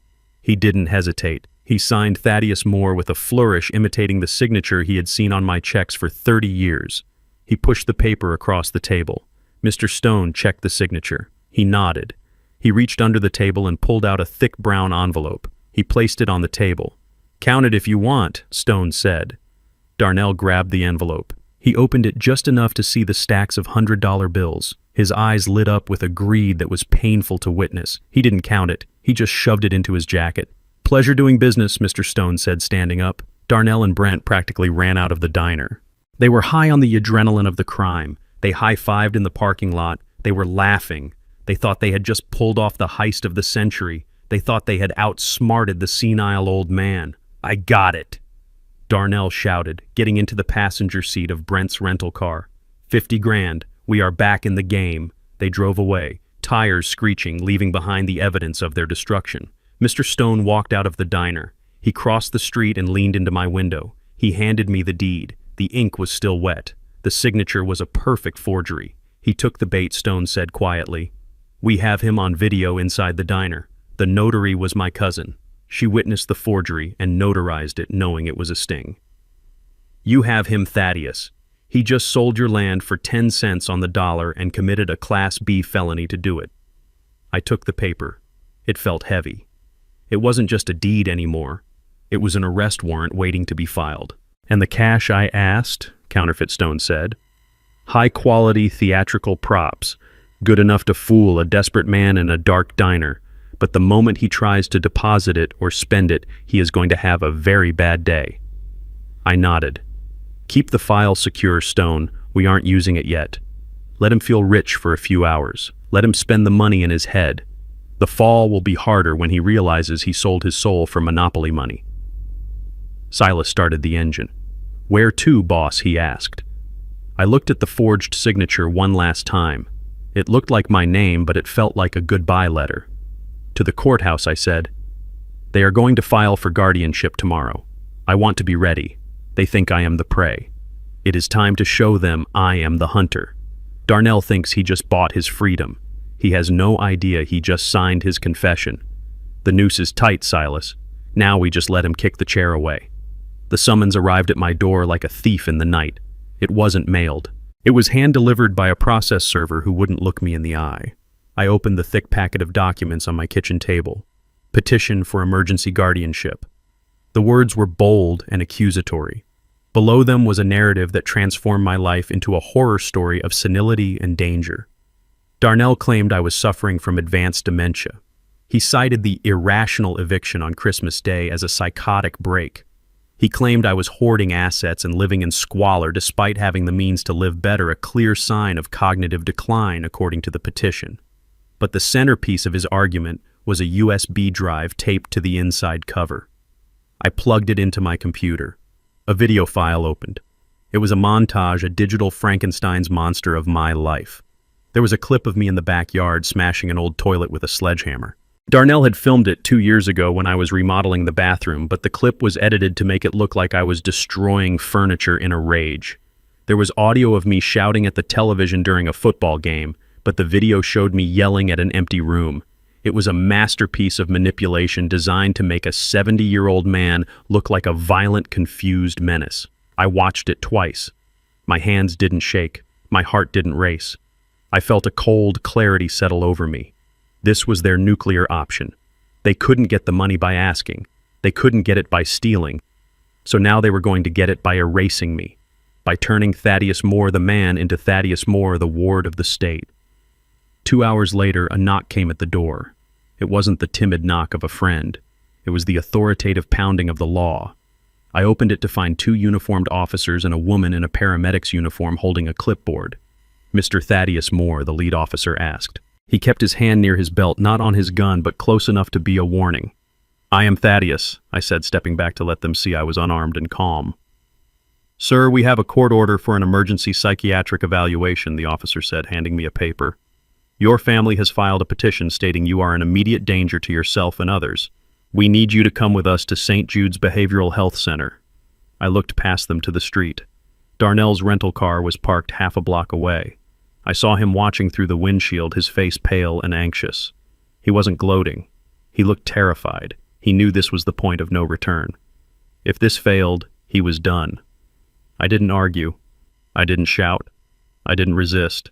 That was what they wanted. They wanted the angry old man from the video. "I understand, officer," I said, my voice steady. "Let me get my jacket. It is cold outside." The officer looked surprised.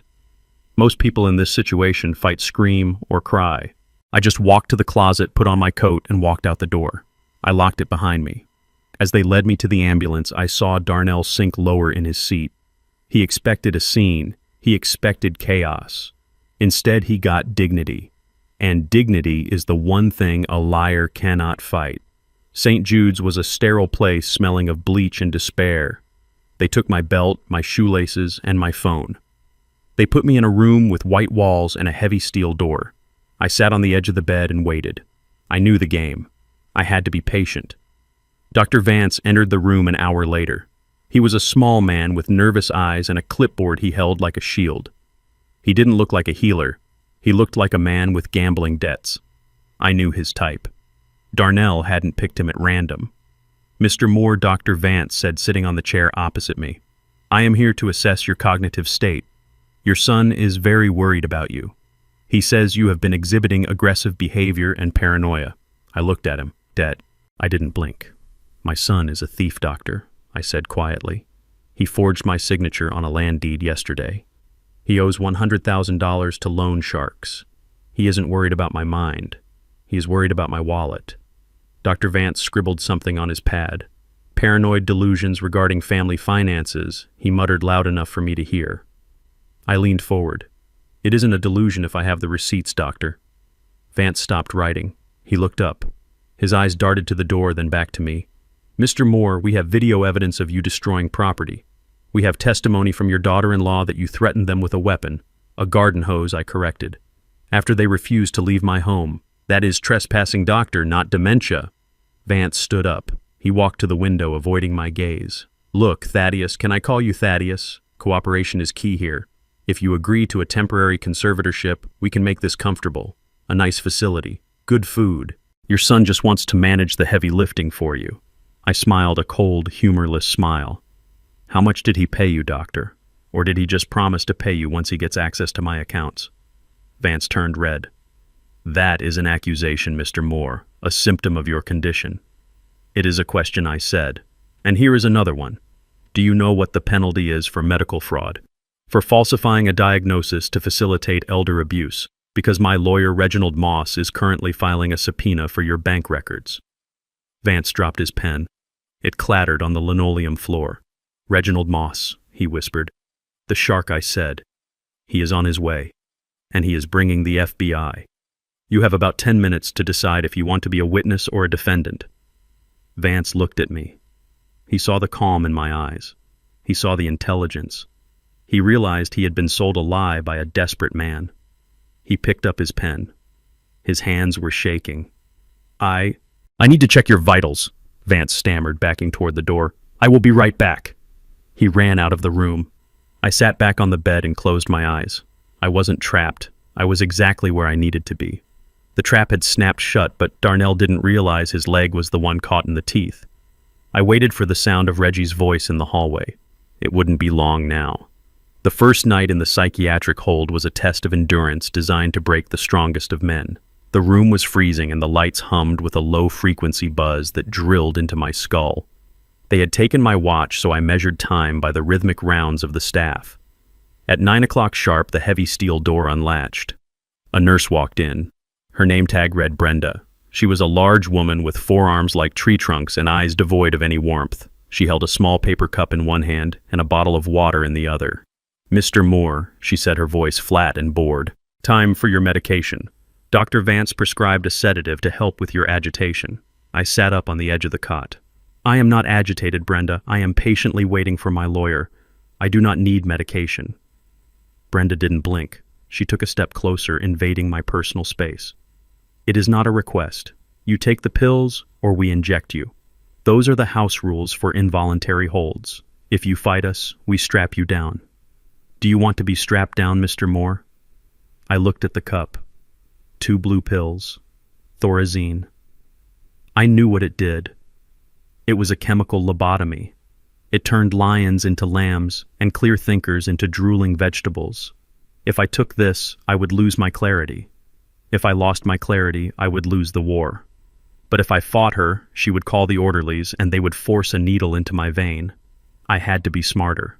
I had to be the fox, not the bear. Fine, I said, forcing my shoulders to slump in defeat. I will take them. I just want to sleep. She handed me the cup and the water. She watched me like a hawk. I tossed the pills into my mouth. I took a large gulp of water. I swallowed loud enough for her to hear the gulp. I opened my mouth. I lifted my tongue. Good, Brenda said. She turned to mark her clipboard. In that split second, I coughed into my hand, covering the action with a spasm of my chest. The pills, which I had tucked into the pocket of my cheek, slid into my palm. I dropped my hand to my side and slid the pills under the mattress in one fluid motion. It was a trick I learned from a man in the trenches of Vietnam 50 years ago. Brenda turned back. Sleep tight, Mr. Moore. She left, locking the door with a heavy clank. I waited 10 minutes until her footsteps faded down the hall. Then I retrieved the dissolving pills and flushed them down the toilet. My mind was still mine. I lay back on the hard mattress and waited. I knew Darnell would not be able to stay away. He needed to see me broken. The opportunity came at 2 a.m. The hospital wing was silent except for the distant moaning of a troubled patient down the hall. I heard the electronic beep of the keypad on my door. I squeezed my eyes shut and regulated my breathing, making it slow and heavy. I had to look like the drugs had done their work. The door opened. I heard the click of dress shoes and the squeak of rubber soles. He is out cold, Dr. Vance whispered. We gave him a double dose. He won't wake up for 12 hours. Good. It was Darnell's voice. It sounded shaky but eager. Can we keep him like this? Vance sighed. We can keep him sedated for the 72-hour observation period. But after that, we need a judge to sign off on a long-term commitment. That requires a hearing. I don't want a hearing, Darnell hissed. My father is slippery. If he gets in front of a judge sober, he will talk his way out of it. I need him incompetent, Vance. I need him drooling. I need you to write that he has advanced dementia with violent tendencies. That is a big risk, Darnell Vance said, his voice dropping lower. That is fraud. If the medical board finds out, I lose my license. I go to jail. You won't go to jail, Darnell said, because you will be rich. Once I have power of attorney, I get access to the T&B Holdings accounts. There is millions in there, Vance. I will wire you $20,000 the day the papers are signed. $20,000 cash. I lay there, my body rigid with rage. My own son was bartering my sanity for the price of a used car. He was standing over his father, bargaining for a chemical lobotomy so he could pay off his gambling debts. $20,000 is low, Vance countered. This is high risk. Make it 30. Fine, 30. Darnell agreed too quickly. Just keep him under. Do not let him make any phone calls. Do not let him see a lawyer. Just cook his brain until he signs the papers. We have a deal, Vance said. They shook hands. Look. I heard the rustle of fabric. They turned to leave. They thought they were safe in the dark room with a drugged old man. They didn't know that taped to the underside of the metal bed frame right near their knees was a tiny voice-activated digital recorder. I had sewn it into the lining of my coat months ago for business meetings, and I had transferred it to the bed the moment I arrived. It had a 10-hour battery life. It caught every word, every negotiation, every conspiracy. Darnell walked to the side of the bed. I felt his breath on my face. Goodbye, Dad, he whispered. You should have just given me the money. Now you lose everything. He walked out. The door locked. I opened my eyes in the darkness. I wasn't losing everything. I had just won. I retrieved the recorder and checked the small red light. It blinked once. Evidence secured. Now I just had to survive until the clock ran out. The next morning passed in a blur of feigned lethargy. I shuffled when they told me to shuffle. I stared blankly at the wall when they brought me breakfast. I spat out 3 more doses of pills. I was playing the part of the broken man perfectly. At the 48th hour exactly, the door to my room didn't just open. It was thrown open with such force it banged against the concrete wall. Dr. Vance stood there, his face pale as a sheet. Behind him was a wall of black suits. Reginald Moss stepped into the room. He looked like an avenging angel in a pinstripe suit. He wasn't alone.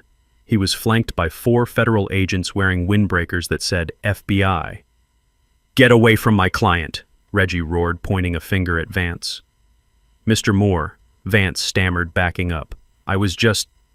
We were just assessing. You were holding a United States citizen against his will based on falsified medical evidence, Reggie declared, his voice booming through the ward. He held up a piece of paper with a gold seal. This is a writ of habeas corpus signed by a federal judge an hour ago. It demands the immediate release of Thaddeus Moore. And this," he pointed to the agents, "is the cavalry." Two agents moved past Reggie. They grabbed Dr. Vance. One of them spun him around and slammed him against the wall. "Dr. Alan Vance, you are under arrest for medical fraud, conspiracy to commit kidnapping, and violation of the RICO Act," the agent recited. Vance screamed. "Darnell made me do it. He paid me. I have the texts." Reggie walked over to me. He looked at my hospital gown and my bare feet. He looked furious. "Are you okay, Thaddeus?" he asked, his voice softening. I reached under the mattress and pulled out the tiny recorder. I handed it to him. "I am fine, Reggie," I said, my voice clear and sharp. "I have the confession. They negotiated the price of my brain, $30,000. Reggie took the recorder. He smiled a smile that was all teeth. "Let's get you out of here, Thaddeus. I have a suit waiting in the car, and we have a court date to keep." I stood up. I walked out of that room and down the hallway. I passed nurses who looked terrified. I passed patients who looked confused. I walked out the double doors into the sunlight. The air tasted sweet. Darnell had tried to bury me in a hole of madness. Instead, he had just dug his own grave, and I was holding the shovel. I sat in the executive suite of T&B Holdings on the 30th floor, a space Darnell had never seen because he believed his father was unworthy of high-rise views. The city spread out below me, a grid of steel and ambition that I had helped build. On my desk sat a stack of contracts.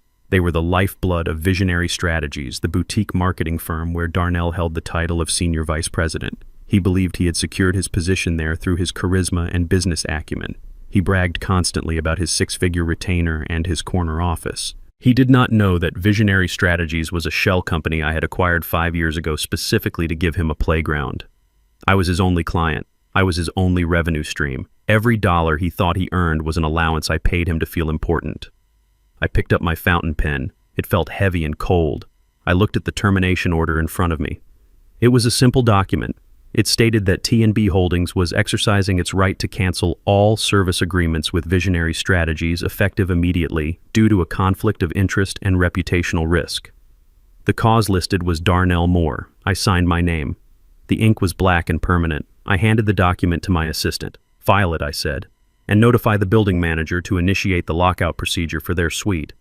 I turned to my computer monitors. I had access to the internal servers of Visionary Strategies. I watched the digital slaughter happen in real time. At 9 o'clock, the cancellation email hit the inbox of the agency's CEO, a man named Mr. Sterling, who I paid to babysit my son. At 9:05, the company bank accounts, which were linked to my corporate treasury, froze. The flow of money stopped instantly. It was like cutting the oxygen line to a diver. Darnell was sitting in his office, probably shopping online for watches he could no longer afford, unaware that the air in the room was already running out. I felt a grim satisfaction. He had told me I was no longer family. I was simply granting his wish by removing the family subsidy he had lived on for a decade. Across town, the collapse was swift and brutal. I had a live feed from the security cameras in the Visionary Strategies lobby. I saw Mr. Sterling storm out of his office, his face pale. He marched straight to Darnell's glass-walled sanctuary. I could not hear the words, but the body language was violent. Sterling slammed the termination notice on Darnell's desk. Darnell stood up, knocking over his expensive ergonomic chair. He was waving his hands, shouting, trying to explain. "But there is no explaining away the fact that you are the poison pill that killed the company." Sterling pointed to the door.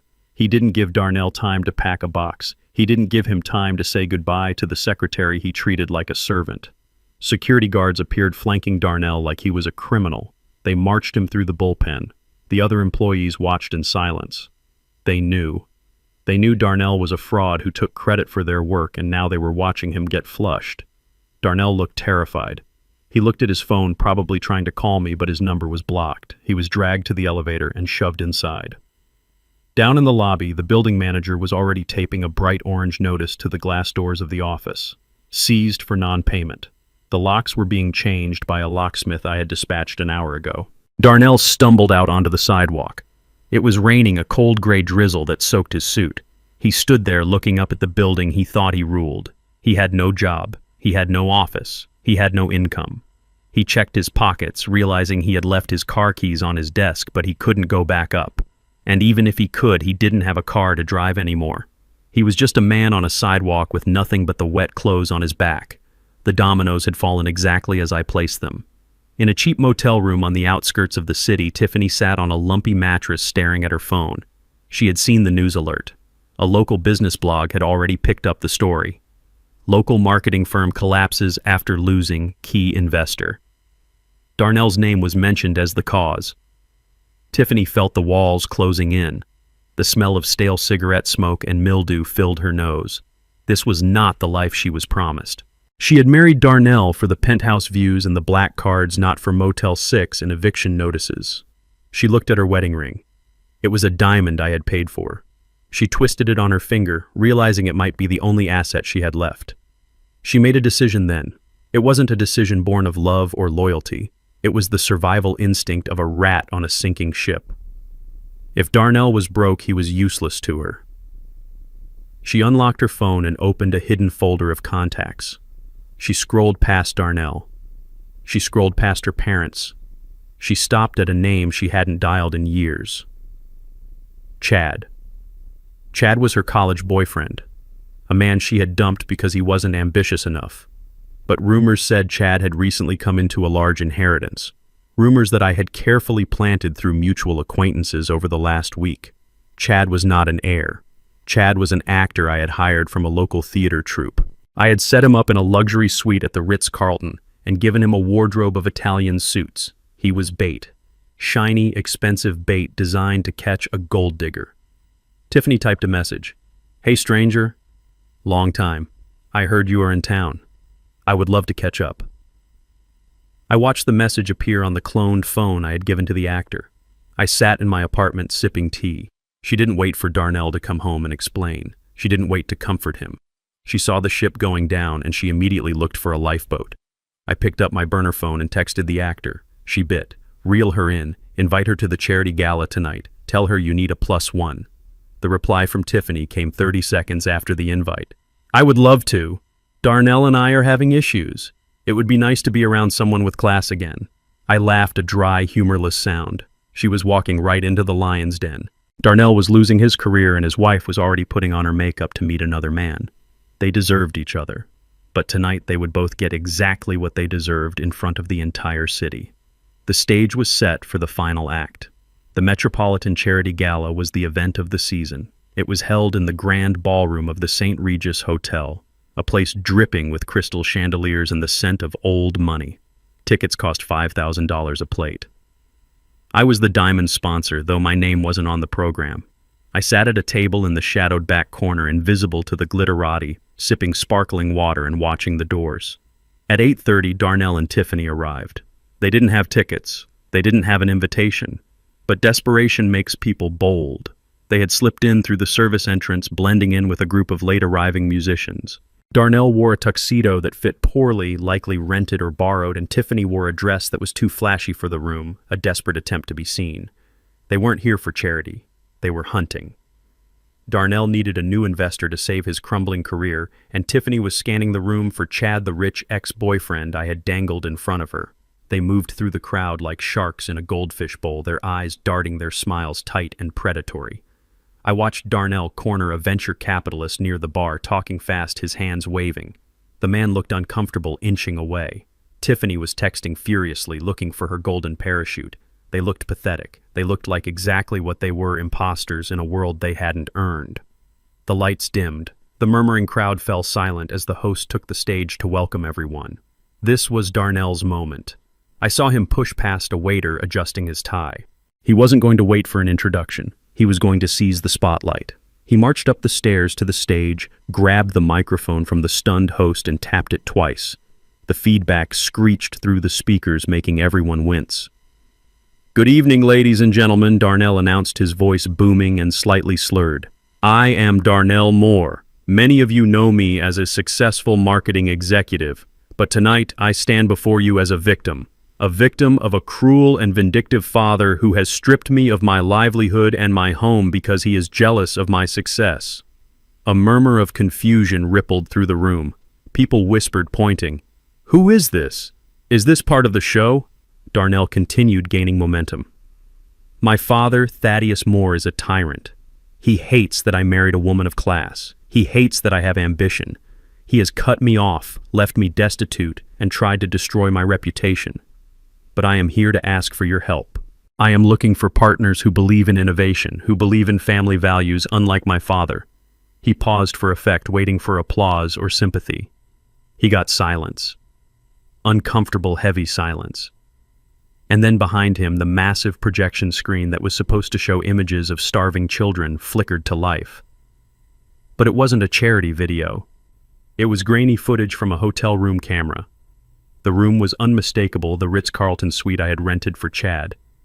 The video showed Tiffany Darnell's wife sitting on the edge of the bed holding a glass of wine, laughing with a man who was not her husband. "I am so glad I called you, Chad." Tiffany's voice rang out clear as a bell over the ballroom speakers. "Darnell is a loser. He is broke. He tricked me into marrying him. I need a man with real money, a man like you." The ballroom erupted. Gasps, shocked laughter. Darnell turned around, staring at the screen in horror. He saw his wife, the woman he was defending, betraying him in high definition. But the show wasn't over. The video cut to a black screen and audio began to play. It was a recording from the bug I had planted in Darnell's pocket weeks ago. "I can't stand her parents."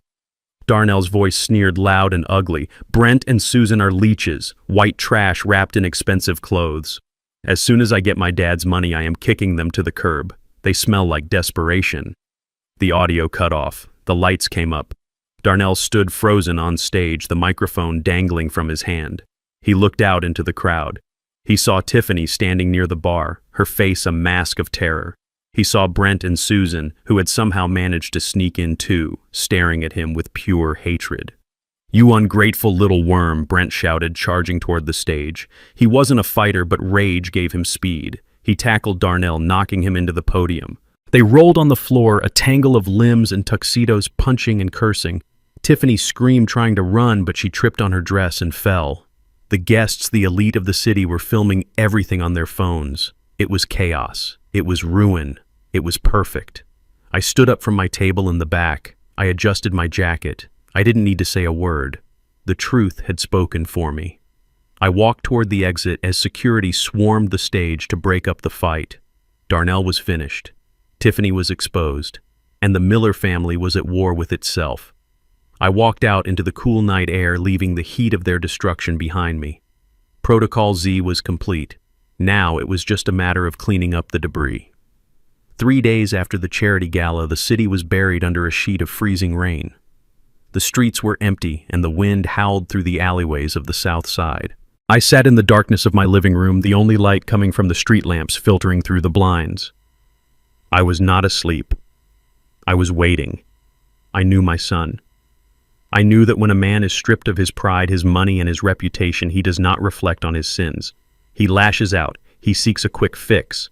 And Darnell knew exactly where I kept my ledger. He remembered the steel safe behind the painting of the lighthouse. He believed that safe was filled with stacks of cash, the millions I had hidden from him. He did not understand that the true value was in the paper trail, not the paper currency.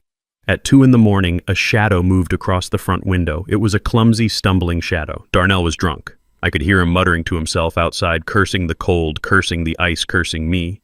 He was holding a bottle of cheap whiskey in one hand and something that glinted in the streetlight in the other.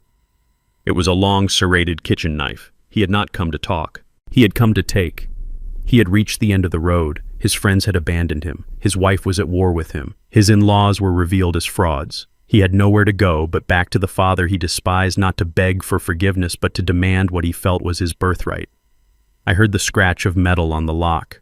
He was trying to pick it, but his hands were shaking too much. He grew frustrated. He kicked the door once, twice, 3 times. The wood held.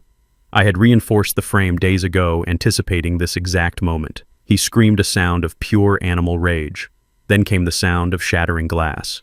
He had used the handle of the knife to smash the small window pane near the latch. He reached in, unlocking the deadbolt from the inside. The door swung open, crashing against the wall. Darnell stumbled into the hallway. He brought the smell of the storm with him, mixed with the stench of sweat and alcohol. He didn't call out my name. He didn't check to see if I was awake. He moved with a singular, destructive purpose. He marched into the living room, kicking over a small table where I kept my reading glasses. The lamp crashed to the floor, the bulb popping with a sharp hiss. "Where is it?" he slurred, swinging the knife through the empty air. "Where is the money, old man? I know you have it. You have millions. You owe me." He walked to the wall. He ripped the painting of the lighthouse down. The canvas tore. The frame splintered. He threw it behind him, not caring that it was a gift from his mother, painted by her own hands 20 years ago. He saw the safe. His eyes lit up with a feral greed. He dropped the whiskey bottle. It shattered on the floor, soaking the rug. He grabbed the dial of the safe with both hands, spinning it frantically left and right as if force alone could open the tumblers. "Open up," he screamed, banging his fist against the steel door. "Open up, you piece of junk!" When the safe didn't yield, he turned his rage on the room. He slashed the sofa cushions with the knife, ripping the fabric, sending stuffing into the air like snow. He swept my books off the shelves. He smashed a vase that had been in the family for generations. He was destroying the only home he had ever truly known, trying to find a fortune that he would have just squandered in a week. It was heartbreaking. It was pathetic. It was the final proof that the son I loved was gone, consumed by the monster of his own entitlement. He turned toward the hallway, breathing heavily, the knife held low at his side. "I am going to wake him up," he muttered. "I am going to put this knife to his throat and make him open it. He is going to give me everything." He took a step toward my bedroom. Click. The sound was loud in the sudden silence. It was the sound of a heavy industrial light switch being thrown. The overhead floodlights I had installed in the corners of the room blazed to life, blindingly bright. Darnell threw his hands up to shield his eyes, dropping the knife in his surprise. It clattered to the hardwood floor. "Hello, son," I said. I was sitting in my armchair in the corner of the room. I hadn't moved an inch. I was wearing my best suit. My hands were rested calmly on the arms of the chair, but I was not alone. Sitting on a folding chair next to me was a man in a full uniform, Chief of Police Marcus Holloway. Marcus and I went back 40 years. We played chess on Tuesdays. He was drinking a cup of tea. Darnell blinked, trying to focus. His eyes adjusted to the light. He saw me. He saw the chief. He saw the knife on the floor between us. He looked at his hands, which were still raised in a defensive posture. He looked at the destruction around him. The torn sofa, the broken lamp, the shattered vase. "Dad," Darnell whispered, his voice trembling. I lost my keys. I was just looking for—" "Stop," Marcus said. His voice was deep and authoritative. He didn't shout. He didn't have to. He stood up slowly, placing his tea on the side table. "Darnell Moore, you are currently standing in a private residence you entered by force. There is a weapon on the floor. There is extensive property damage, and you are intoxicated." Darnell looked at Marcus, then at me. "Dad, tell him. Tell him I live here. Tell him it is a misunderstanding." I looked at my son. I looked at the boy who used to run into my arms when he scraped his knee. I looked at the man who had just threatened to cut my throat for money. "You don't live here, Darnell," I said, my voice flat. "You were evicted. You received the legal notice. You are trespassing. You are armed. And you just attempted to rob me." "No," Darnell cried, dropping to his knees. "I wasn't going to hurt you. I just needed the money. The loan sharks, Dad, they are going to kill me. I needed the cash in the safe." "There is no cash in the safe," I said. "Just paper. Just the proof of everything I gave you and everything you wasted." Marcus walked over to Darnell. He pulled a pair of handcuffs from his belt. The metal clicked as he snapped them onto Darnell's wrists. "Darnell Moore, you are under arrest for breaking and entering assault with a deadly weapon and attempted robbery," Marcus recited. "You have the right to remain silent." Darnell began to sob. It was an ugly sound, a mixture of fear and self-pity. "Dad, please. Don't let them take me. I am your son." I stood up. I walked over to him. I looked down at the mess he had made of my life and his own. "I waited for you, Darnell," I said quietly. "I sat here in the dark and I prayed you wouldn't come. I prayed you would go to a shelter or call a friend or just sleep in your car. I prayed you would hit rock bottom and start to climb, but you didn't. You came here to take. You came here to hurt. You made your choice." I nodded to Marcus. "Take him." Marcus hauled Darnell to his feet. They walked toward the door, past the broken glass and the ruined painting. Darnell looked back at me one last time, his eyes wide with terror. "Dad," he screamed as Marcus pushed him out into the rain. "Dad, help me." I watched the door close. I heard the siren of the patrol car waiting outside. I was alone again in my bright, ruined apartment. I walked over to the painting of the lighthouse. I picked it up and tried to smooth the torn canvas. My hands were shaking now, not from fear but from the terrible grief of doing what had to be done. I had caught the thief. I had stopped the threat, but the victory tasted like ashes in my mouth. The county detention center was a concrete box designed to strip a man of his humanity, and it was doing a thorough job on my son.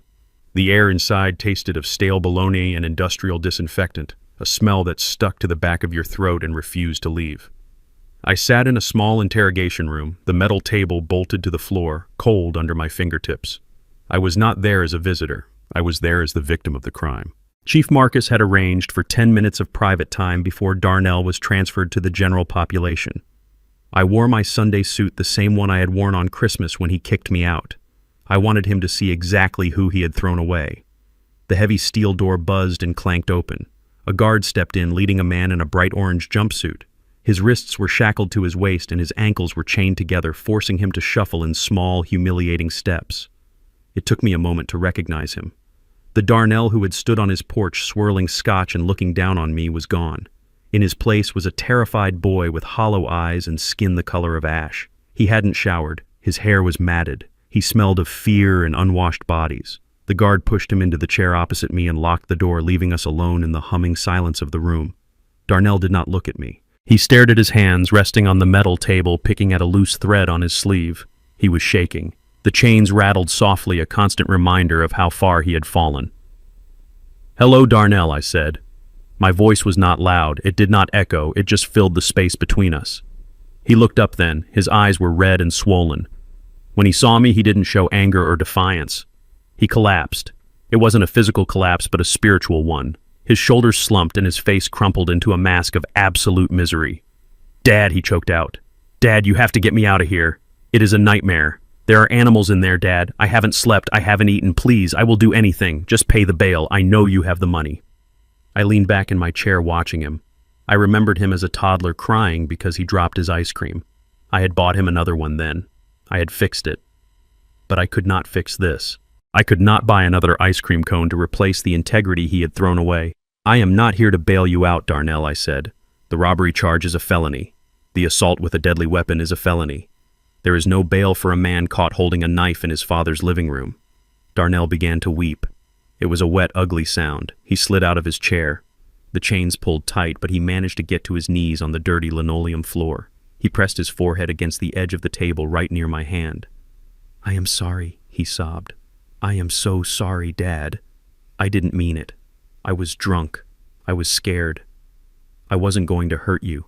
I swear. I just needed help. Stand up," I commanded. He didn't move. He stayed on his knees, groveling.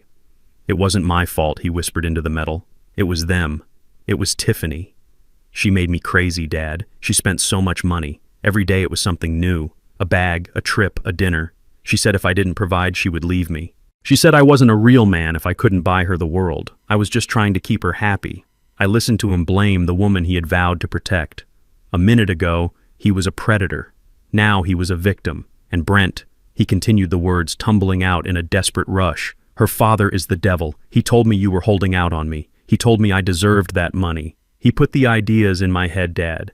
He said we should sell the land. He said you wouldn't notice. I didn't want to do it. I told him it was wrong. But he pressured me.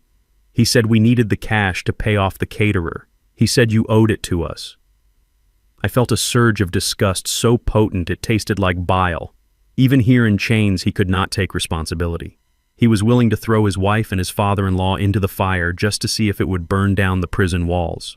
He was a coward, a weak, spineless man who would sell anyone to save his own skin. "So you are saying you are innocent?" I asked, my voice flat. "You are saying Tiffany and Brent forced you to take a knife and break into my house?"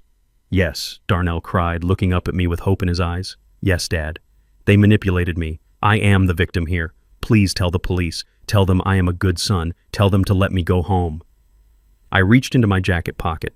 I didn't pull out a checkbook. I pulled out a document. It was a single sheet of paper folded in thirds. I unfolded it and smoothed it out on the table. It was a plea agreement drafted by Reggie and approved by the district attorney an hour ago. "Get up, Darnell," I said again. He scrambled back into his chair, wiping his nose on his shoulder.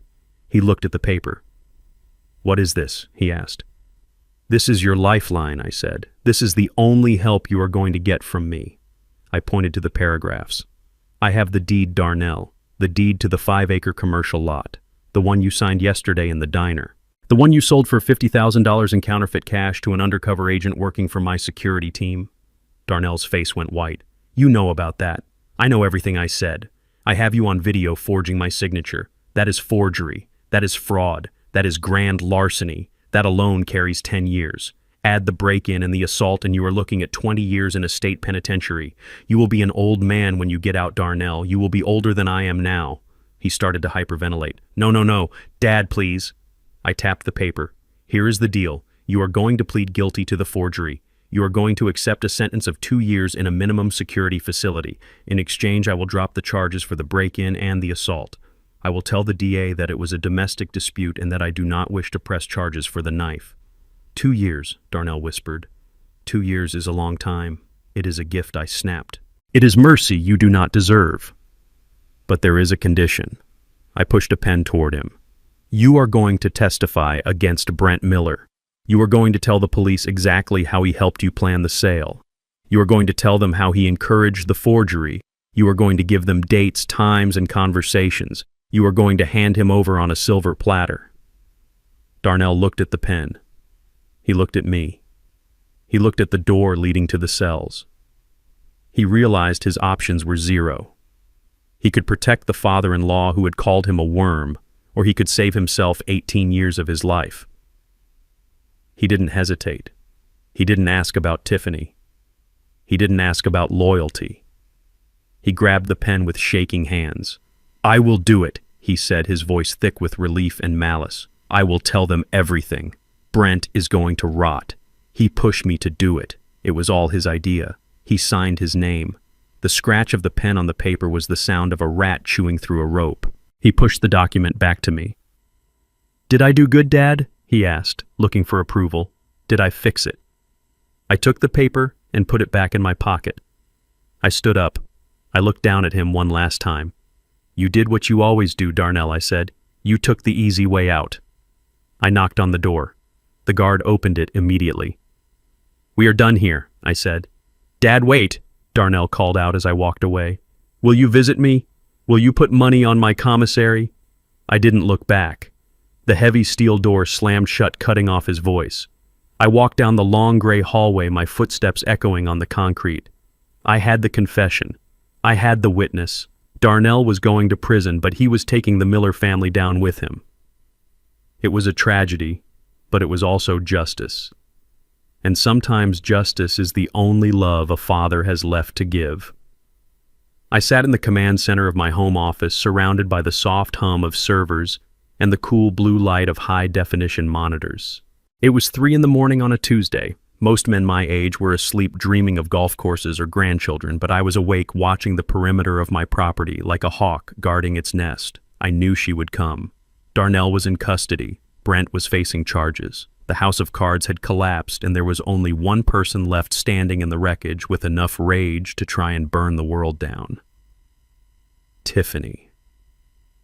She arrived in a battered sedan that she must have rented or stolen. I watched on the infrared camera as the car rolled to a stop a block away from my duplex. She stepped out into the darkness. She was not the polished socialite who had sipped champagne in the Oakview mansion. She looked like a phantom. Her blonde hair was matted and wild. She wore a dark hoodie pulled low over her face and stained sweatpants. In her right hand, she carried a heavy red plastic jerry can. The smell of gasoline would be overpowering even in the cold night air. She did not look around for witnesses. She did not hesitate. She walked toward my house with the jagged, stilted gait of someone fueled by pure, unadulterated madness. She had lost her husband. She had lost her status. She had lost her future. In her twisted mind, I was the architect of her misery, and fire was the only way to cleanse the slate. She crossed the street and stepped onto my lawn. She stopped for a moment, looking up at the dark windows of the second floor where she assumed I was sleeping. I zoomed in on her face with the camera. Her eyes were wide and glassy. Her lips were moving, muttering a mantra of hate. She unscrewed the cap of the gas can and began to pour. She splashed the liquid over my porch steps, soaking the welcome mat and the wood. She splashed it on the siding. She was reckless, splashing it onto her own shoes and pants. She wanted to burn me alive. She wanted to hear me scream. I did not reach for the phone to call 911. Not yet.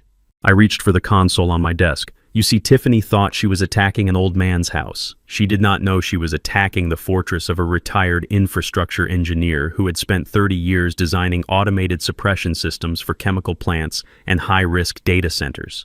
My home was not just brick and mortar. It was a machine, and I had just armed it. I watched her pull a silver lighter from her pocket. The flame flickered into life, a tiny orange dancer in the dark. She raised her arm ready to throw it onto the gasoline-soaked porch. Now, I whispered. I pressed the activation button. The reaction was instantaneous. This was not a standard sprinkler system that trickled water. This was a military-grade suppression system designed for rapid containment.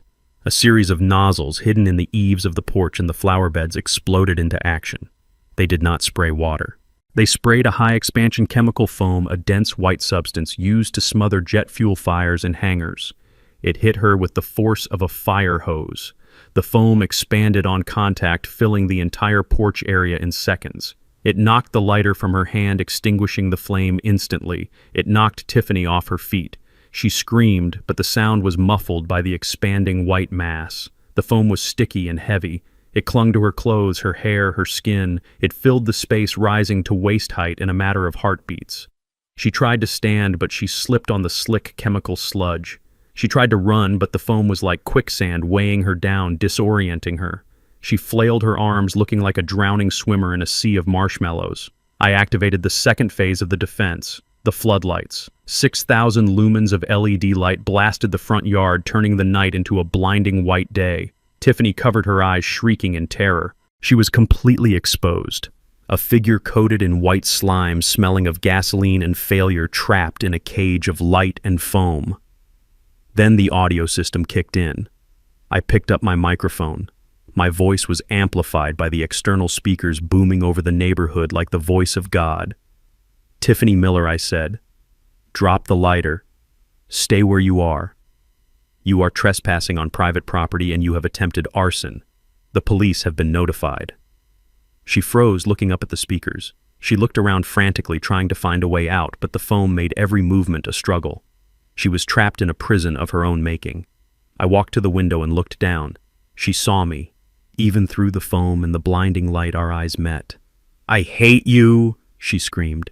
"You ruined my life. You are a devil." "I did not ruin your life, Tiffany," I said, my voice calm over the speakers. "You ruined it the day you decided people were objects to be used. You poured the gas. I just put out the fire." 2 minutes later, the sirens wailed. They didn't have to look far for the suspect. She was the only person in the neighborhood glowing white under the floodlights, stuck to my porch like a fly on flypaper. 2 officers approached her cautiously, their hands on their weapons. They smelled the gasoline immediately. They saw the red can lying on its side in the foam. There was no investigation needed. The crime scene was pristine in its clarity. They dragged her out of the foam. She slipped and slid, fighting them, kicking and screaming obscenities. They handcuffed her wrists behind her back. She looked ridiculous. She looked pathetic. The foam dripped from her nose and her chin. Her expensive hoodie was ruined. Her dignity was gone. I walked down the stairs and opened the front door. I stood on the threshold, careful not to step in the chemical sludge. The officers looked at me, then at the foam, then back at me. They looked impressed. "Hell of a system you have here, Mr. Moore," one officer said. "I like to be prepared," I replied. Tiffany looked up at me. Her face was streaked with tears and chemical residue. "Why didn't you just die?" she sobbed. "Why couldn't you just be a normal old man and die?" "Because I have work to do," I said, "and because I refuse to let a gold digger with a lighter write the end of my story." They put her in the back of the patrol car. She was still screaming as they drove away. I watched the tail lights fade. I looked at my porch covered in white foam and gasoline. It would take a professional crew to clean it up. It would cost money. But as I stood there in the cold night air, I didn't care about the cost. I cared about the safety. I was safe. My legacy was safe. And the people who had tried to destroy me were all in cages of their own design. I went back inside and locked the door. I went to my office and turned off the floodlights. The darkness returned, but it wasn't scary anymore. It was the darkness of a peaceful night. I sat in my chair and closed my eyes. The family was gone. The threats were gone. All that was left was the future. And for the first time in a long time, the future looked bright. The day of the trial arrived with the heavy gray weight of a judgment day. The courtroom was packed to capacity. The local media had descended like vultures, eager to pick at the carcass of the family drama that had played out on live streams and police blotters. I sat in the front row behind the prosecutor's table, my back straight, my hands resting on my knees. I wore my best suit, the navy blue wool one I had bought for Betty's funeral. Next to me, Reggie sat like a stone lion, his briefcase full of the paperwork that would seal the fate of my son and his wife. Darnell and Tiffany were led into the room in shackles. They were not sitting together. The state had separated them after Tiffany tried to claw Darnell's eyes out during their arraignment.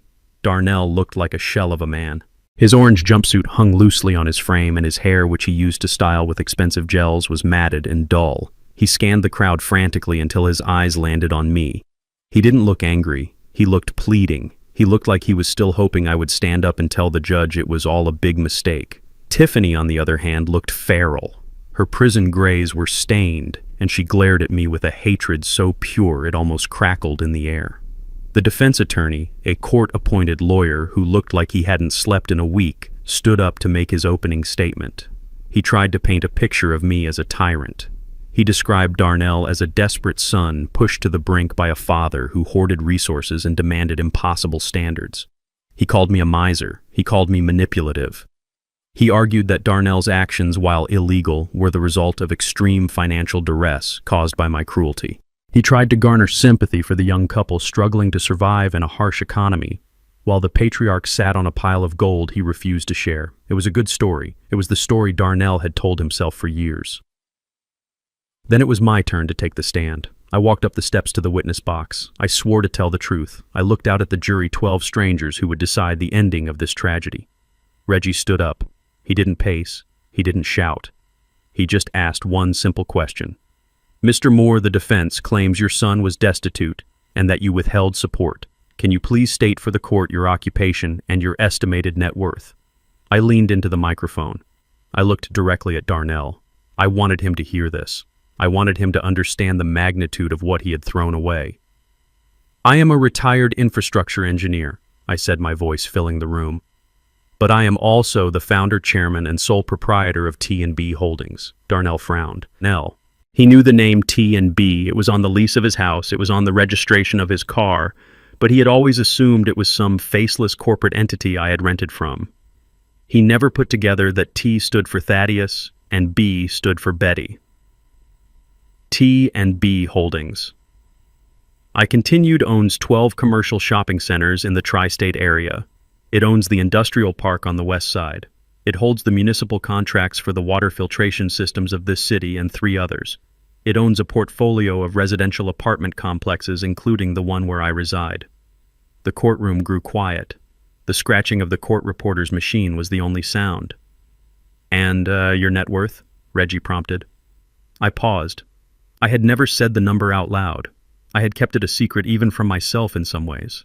It was just numbers on a screen, a score in a game I was playing against poverty. As of the audit completed last week, my personal assets and corporate holdings are valued at approximately $62 million. The reaction was visceral.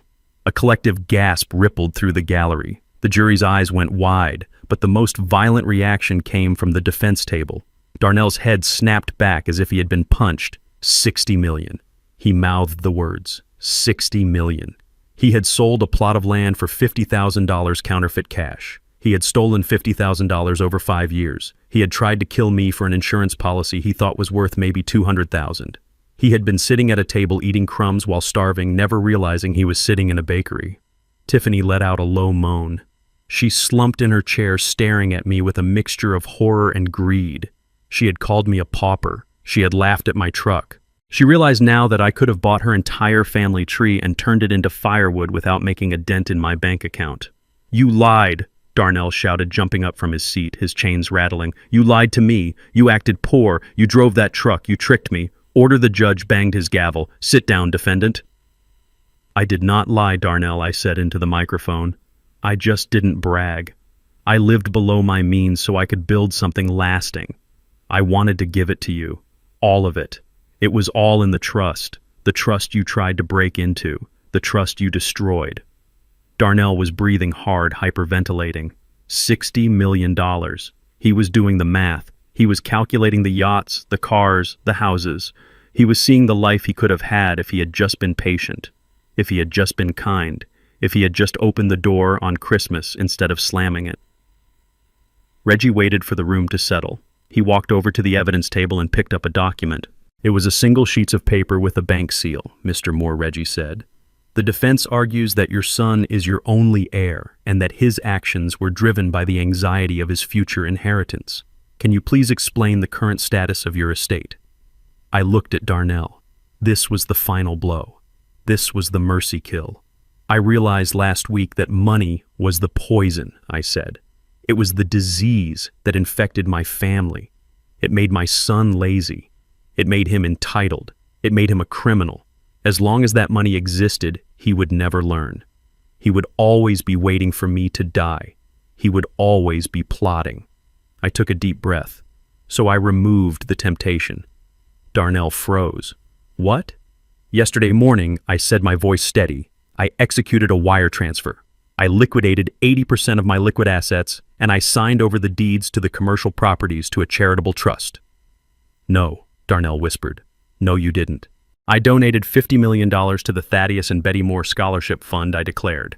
It will provide full-ride university scholarships for underprivileged youth in this city. Kids who want to work. Kids who want to build something. Kids who would never slam a door in their father's face. The silence in the courtroom was absolute. It was the silence of a vacuum. $50 million gone, vanished from Darnell's future. I kept the house, I added, and enough for my retirement. But the inheritance, Darnell, the empire, it is gone. I gave it away. Because I love you enough to let you save yourself. You are going to prison with nothing. And when you come out, you will have nothing. You will have to work. And that is the only gift I have left to give you. Darnell stood up. He swayed. His face went gray. His eyes rolled back in his head. The reality of the loss was too much for his brain to process. He didn't just lose a lawsuit. He lost the lottery ticket he had been holding since birth. He collapsed. He hit the floor with a heavy thud, his chains clattering against the wood. Darnell Tiffany screamed. The bailiffs rushed forward. The judge called for a recess.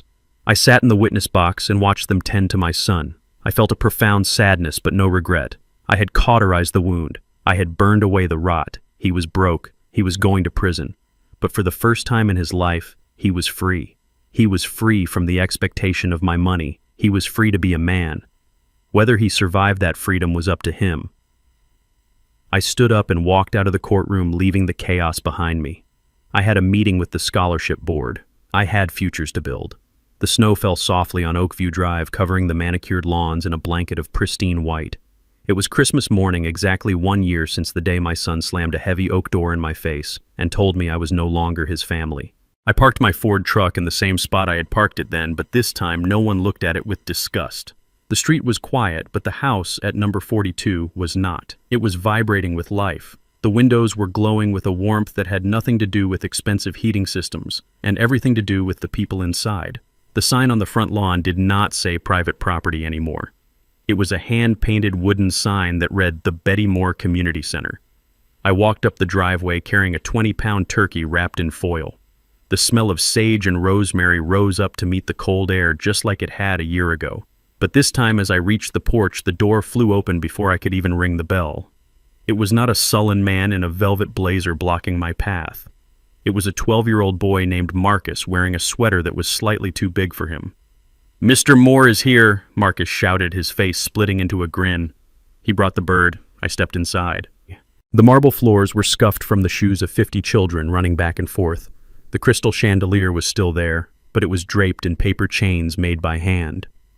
The silence of the mausoleum Darnell had built was gone, replaced by the chaotic, beautiful noise of laughter and music.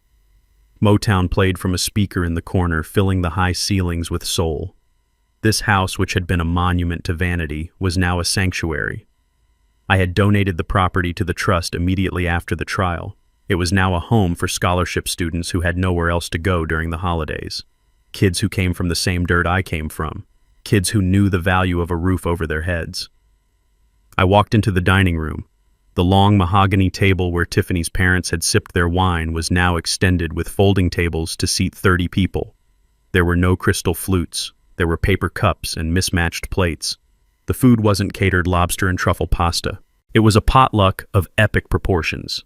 Macaroni and cheese, collard greens, cornbread, candied yams, and potato salad made by the grandmother of one of the students. It smelled like home. It smelled like the kitchen Betty and I had shared for 40 years. Reginald Moss was sitting at the head of the table. The shark, the man who had terrified judges and destroyed Darnell's defense, was currently wearing a ridiculous red Santa hat with a white pom-pom. He had a napkin tucked into his collar and a drumstick in one hand. When he saw me, he stood up, wiping grease from his mouth. Thaddeus Reggie boomed his voice, still carrying that courtroom authority, but softened by the holiday spirit. "You are late. We were about to start without you." I set the turkey down in the center of the table. I peeled back the foil. The steam rose up and a collective sigh went through the room. "I am never late, Reggie," I said, smiling. "I just like to make an entrance." Reggie clapped me on the back. The students looked up at me with eyes that held something Darnell had never shown me. Respect, not fear, not greed, just genuine respect. "Sit down, Mr. Moore," a young woman named Maya said. She was an engineering student at the State University, brilliant and driven, the first in her family to go to college. She pulled out a chair for me, the same chair Darnell used to sit in like a king. I sat down. I looked around the table. These were strangers by blood. I didn't know their ancestors. I hadn't changed their diapers. But as we passed the plates and shared the food, I felt a connection stronger than DNA. We talked about their classes. We talked about their dreams. We talked about concrete and steel and how to build things that last. Reggie told stories about our time in Vietnam, embellishing the details until we were all laughing so hard our sides hurt. He told them about the time I fixed a generator with a chewing gum wrapper and a prayer. He didn't talk about my money. He didn't talk about the $60 million. To these kids, I wasn't a bank account. I was a mentor. I was the man who gave them a chance. "This house," I said, tapping the table, "feels better now. It was too cold before. It had too much space and not enough heart." "It is a good house," Maya said. "It is warm. Thank you, Mr. Moore, for everything." I looked at her and I saw the future. Darnell had wanted to use my legacy to buy status. These kids were using it to buy freedom. That was the difference. After dinner, while the students were clearing the table and arguing playfully about who had to wash the dishes, I stepped away to the living room. A fire was crackling in the large stone fireplace. It was the only light in the room, casting long, dancing shadows on the walls. I walked over to the mantel. There was no stocking for Darnell. There were no photos of Tiffany. The slate had been wiped clean. I reached into the inside pocket of my jacket and pulled out a white envelope. It was stamped with the seal of the State Correctional Facility. It had arrived yesterday. I had debated whether to open it. I had debated whether to bring it here. But I knew I needed to end this chapter where it began. I opened the envelope. The letter was written on lined yellow paper in pencil. Darnell's handwriting was small and cramped, completely different from the flamboyant signature he used to sign checks. "Dad," it read. "I hope you are okay. It is cold in here. I have a job in the laundry. I make 12 cents an hour. It is hard work. My hands hurt. I think about you a lot. I think about the truck. I think about the turkey. I am sorry. I know that word doesn't mean much coming from me, but I am. I lost everything because I didn't know what I had. Merry Christmas." I read it twice. I looked for the anger that used to burn in my gut. I looked for the betrayal, but I couldn't find them. They had faded, leaving behind a quiet, dull ache. I wasn't angry anymore. I was just tired. Darnell was learning the lesson of labor. He was learning that 12 cents earned by sweat is worth more than $100 given by a father. It was a hard lesson, a cruel lesson, but it was the only one that would save him. He was sorry. I believed him. Prison has a way of clarifying a man's perspective, but sorry didn't fix the window he broke. Sorry didn't erase the knife he brought into my home. Sorry didn't change the fact that he had chosen money over me. I looked at the fire. The flames licked at the logs, hungry and bright. "I love you, son," I whispered to the empty room. I love you enough to let you stay where you are. I love you enough to let you become a man, even if you have to do it in a cage. I held the letter over the fire. The paper curled and browned from the heat. Then it caught. The yellow flame consumed the pencil words. It consumed the apology. It consumed the past. I watched it burn until it was nothing but black ash floating up the chimney into the cold winter night.